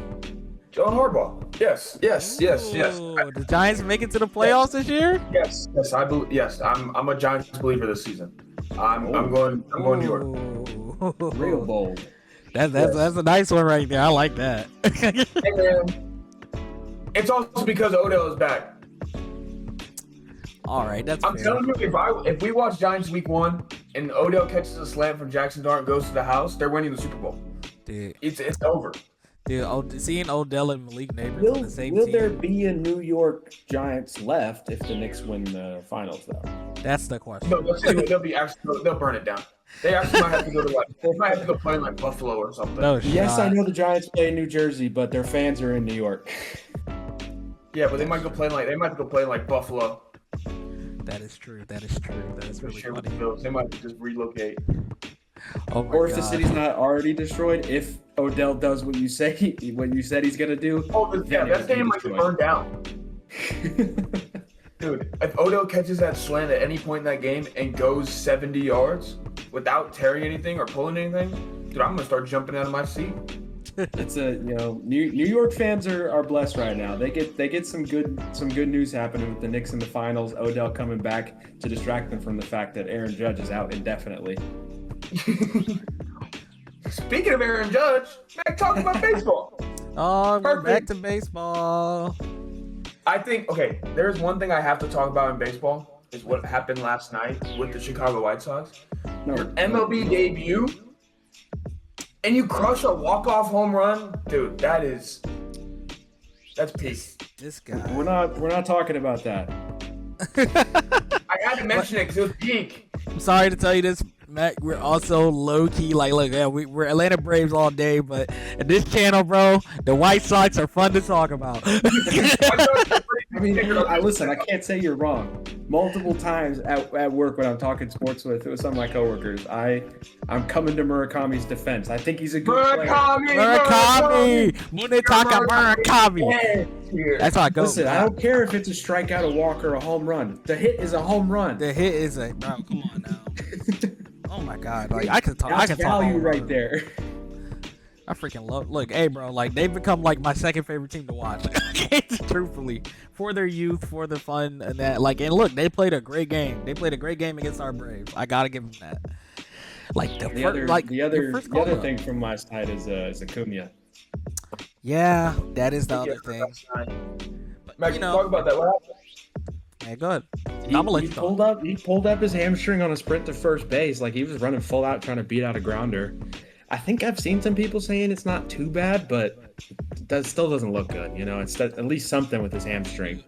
Dude, we need to treat this dude Acuna like Kawhi Leonard, bro. We about to load manage. Because that bat and fielding is way too important, especially going down the stretch. As Chelsea fans, Connor and I can speak on how annoying a hamstring injury can be. Oh, yeah, dude. That's fair. Okay. But I have to give flowers to where flowers are due. Brandon Montgomery, first game call up, dude. First hit, first RBI, first home run, first walk off, and a first walk off home run. When does that ever happen? MLB's a long sport. I'm sure it has, but I don't know when it has happened. But dude, that's crazy. For me, the Braves are still the best team in baseball. Oh, easy. They're obvious. They are. They're hitting, like, they're just connecting on all cylinders. Like, what I've noticed every time I keep up with the Braves, it's always just someone new every night. Like last night was they are the best team in baseball, and in my opinion, none of the guys have been hot at the same time. Yeah, no, it's always been someone else. To start the season, you had Matt Olson and Ozzie. Yes, Matt Olson's still pretty hot right now, but Dubon and Dom Smith have gotten hot. Harris has been hot for a while. Buddy Mike, baby. Like Drake Baldwin was hot at the beginning of the season. He's out of the lineup, but he's coming back. He's coming back next week, though. Offensively playing great baseball. Like Michael Harris has become he was already one of my favorite players to watch. But now that he's actually crushing the ball every game, he is one of the most entertaining players in the league. I need Michael Harris to have a little break because I know somebody who I used to work with that is best friends with Michael Harris, and he's getting me an autograph. So I need him to stop playing baseball right now so I can get that autograph. Oh man, dude! Also, hey, can he get 2 autographs or? Yeah, or 3, dude. That's my favorite player. I don't know if you guys seen while we were recording the podcast. Rowdy Tellez just signed with the Braves. That's really fun. Yes, he just signed with the Braves. For what purpose? Some help off from Olsen a little bit. Give Olsen probably, yeah. No. Olsen is the modern day Iron Man. They don't need to plan for a backup first baseman. Unless he's coming into, I was thinking maybe DH. I was thinking. I just don't see what that brings you because him and Dom Smith are both power lefties. Like, it's not a different look. You know what I'm saying? Yeah. I would rather seen if they're gonna sign somebody, it'd be a righty. Yeah. Dude. Hey, me and Germ were talking heavy about Mr. Before Rowdy Tell. We talked about episode 3, 2 about Mr. Rafi Devers rumored to the Braves. God. Dude, we were talking about. I think we said Rafi Devers. There was like a bunch of other players. Mike Trout. Yeah, we was like, dude, anything's possible. As a Braves fan, I just don't want to see us go full-time DH again. I've liked the variety we've gotten in the lineup and we've been able to have because we haven't had a guy who can only play DH. And I know Rafi can play more than DH, but because of the players we have in the corners, he would be a DH only. If I remember, isn't Riley still I think our offense is better now than when we had Ozuna as our DH only. I love Ozuna; he's a great player, but I think we're better off now. Funnily enough, thinking about it, you guys got me thinking about players around the league right now. Like, I like to shout out random players throughout the weeks of who I've been watching. Dude, I got a guy in Detroit that he's been doing the thing, man. He has one of the funniest names I've ever seen in my life. Dude, shout out to Dylan Dingler. Dylan Dingler, catcher from the Detroit Tigers.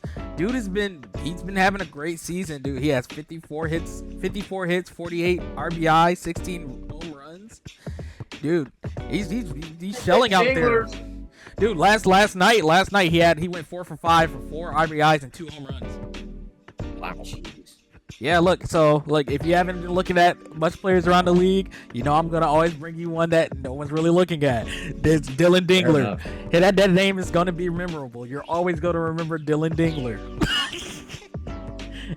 Dylan Dingler with the dinger. There we go. Can we talk about one of the most exciting players in MLB though? Oh my god, I cannot say his last name. I think I can. Jacob Mizorowski. Yeah. Bro, I saw a stat. He's thrown 400 pitches over 100 miles per hour. More than doubling the next person. He's disgusting, dude. Dude is nasty, bro. I will say, as me and Germ and Binky talked about last episode, he will be receiving Tommy John in the next few years. We saw what Carter did when he was with the Braves and slinging hundreds out. Listen, in that case, Skeens might too. Yeah, Skeens might as well. I'm glad you said it because if they stay healthy, we might be on track to see another Cy Young battle, back in the days with Verlander, Scherzer, and Kershaw all dominating at the same time.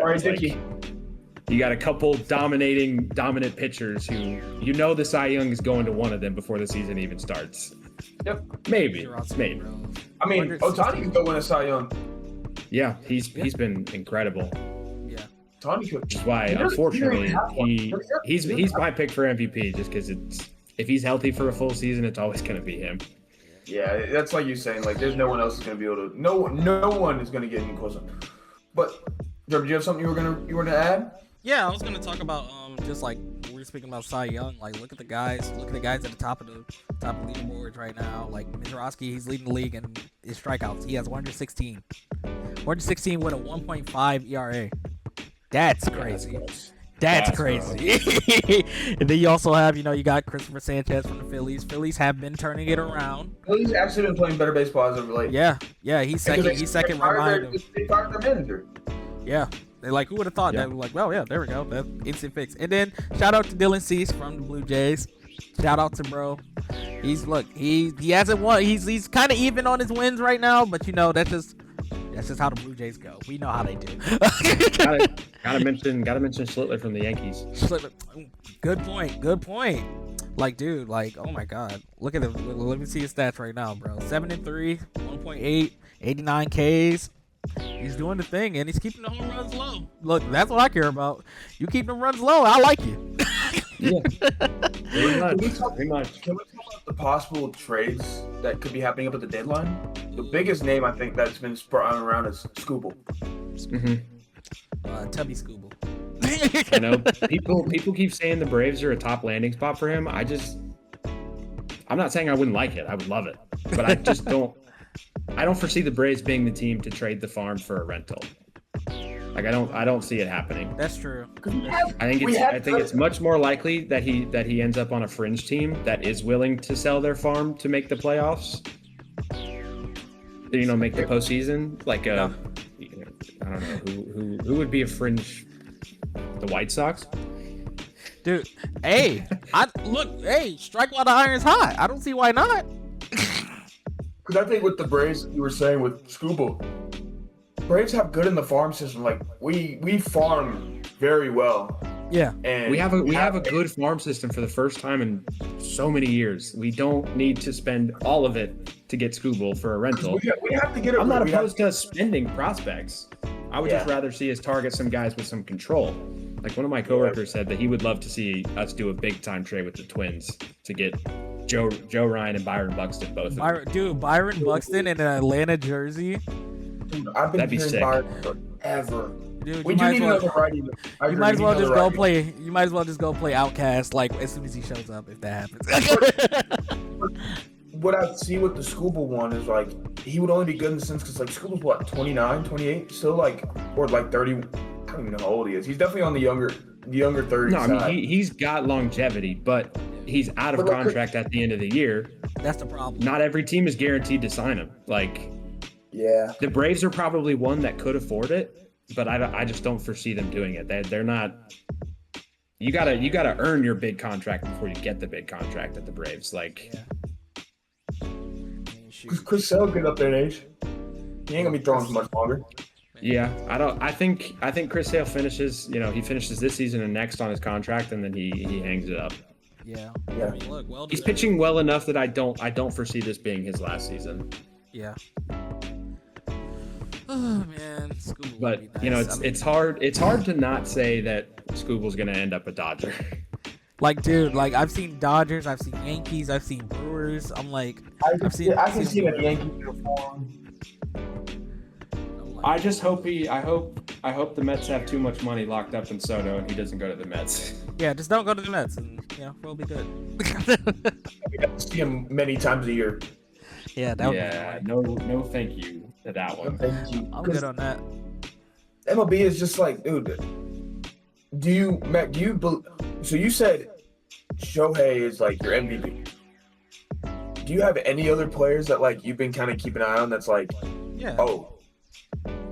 been making their moves and you're like you kind of like because like Germ, we know who Germ likes. Murakami's like his boo thing.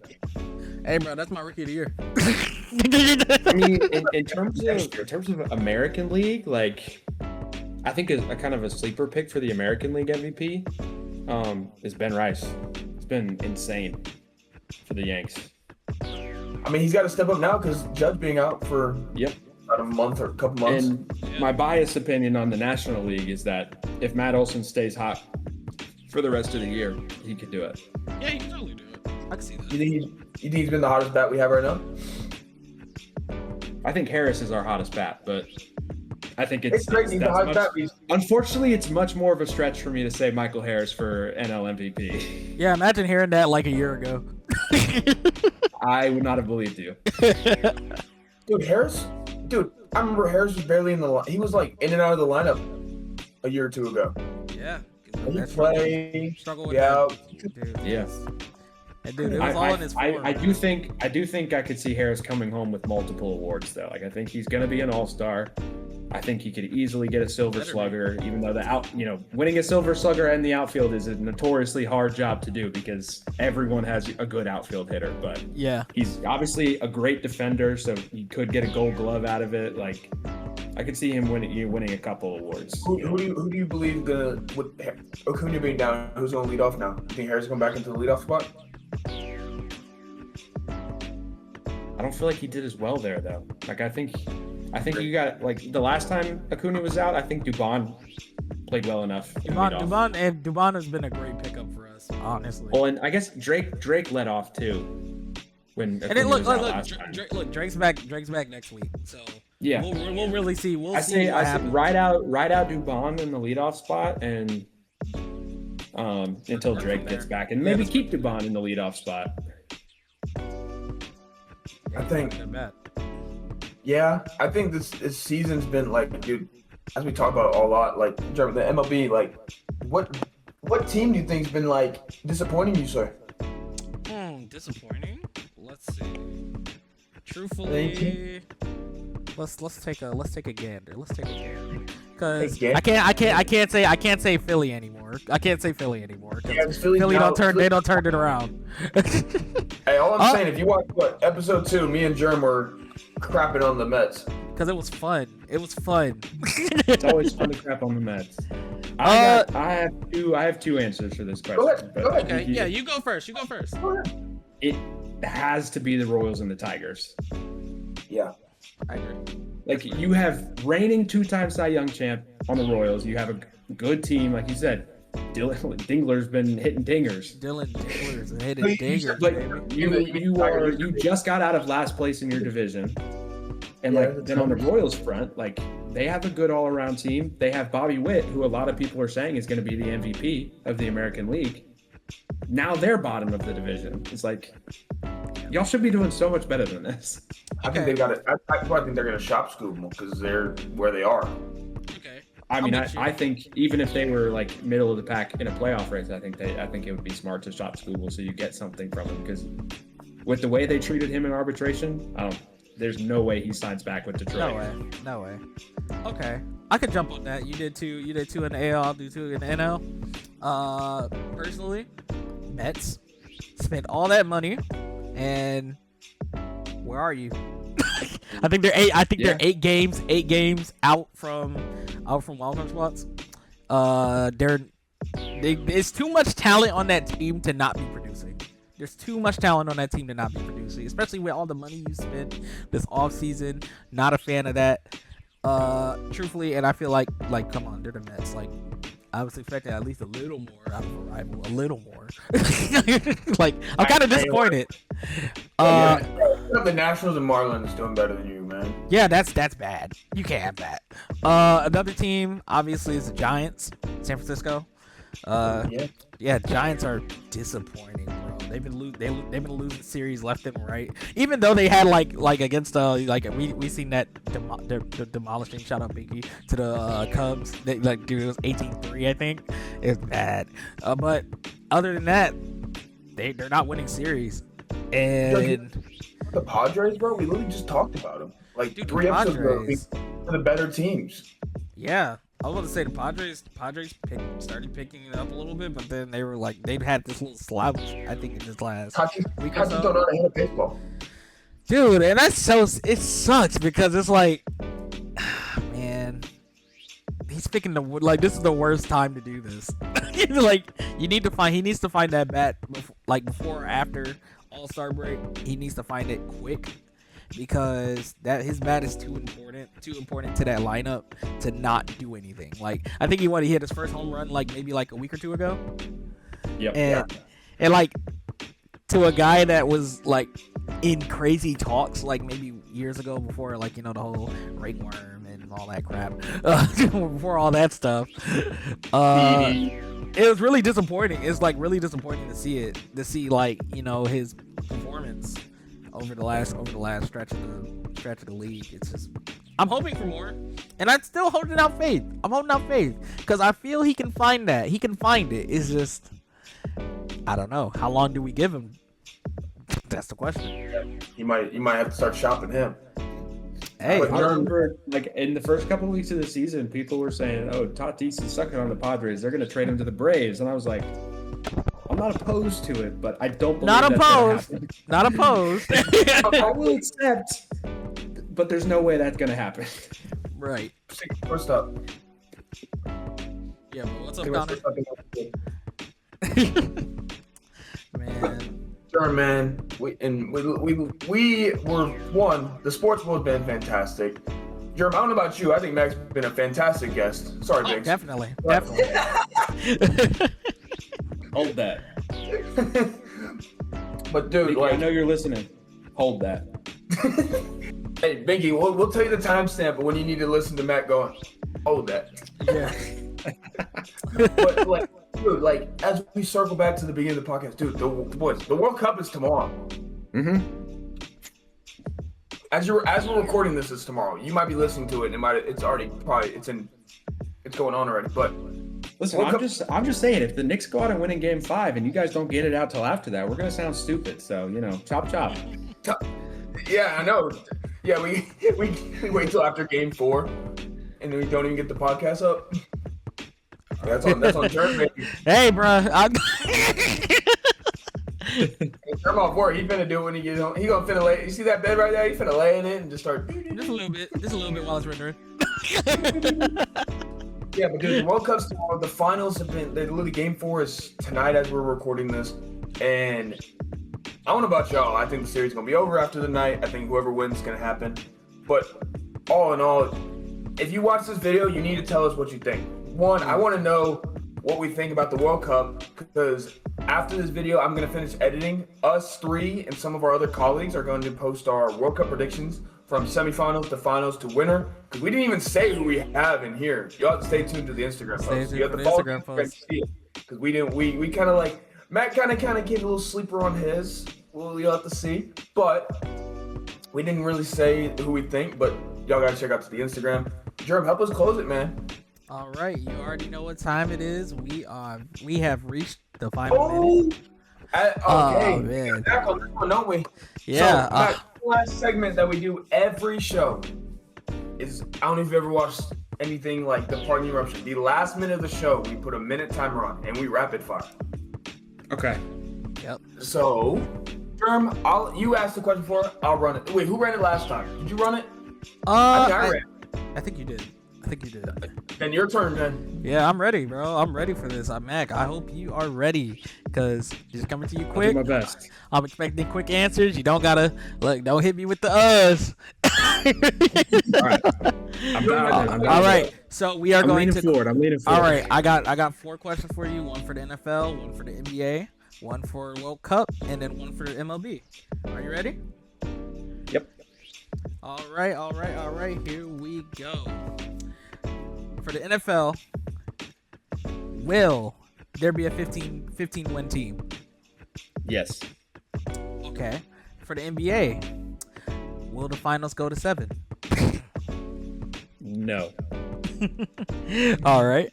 For the World Cup, will the United States make the quarterfinals? Yes. All right. And then lastly, for the MLB, will there be a 100 win? Will there be a 100 win team, and who will it be? Yes, the Braves. All right. And the Dodgers. Braves and the Dodgers. All right. And that has been the final minute. There you go. Man, those were easy. I gave you a little lenience, because we're super excited for these games. I promise you, next time you hear, they're gonna be harder. Anytime. I love getting to talk ball. Yeah, definitely. Hey, like we said in the last one, let us know if you like Mac and you wanted to bring him back. Yeah, because look, we're willing. Like, he's one call. Listen, I gotta hold something over Binky's head. So, hey, all I'm saying, whoever gets into the second episode first is the better guest. Hey, we'll see. Who knows? Might get them both on accident. I'm gonna text you right now, begging to be on. I have to put them both in, just let them argue with each other. Right, like let them argue. That'd be fun. But we have finally reached the end of the episode. We are very thankful for you guys checking in, seeing all we do. You already know what I'm going to ask you. I need you to like, comment, subscribe, follow the podcast on all the social medias. You'll see it at the bottom of the screen. You can check the description as well. But it's about that time for us to head out. So it's been Germ. It's Connor. And Mac. And this has been the final minute. Thanks for tuning in, everyone. Peace.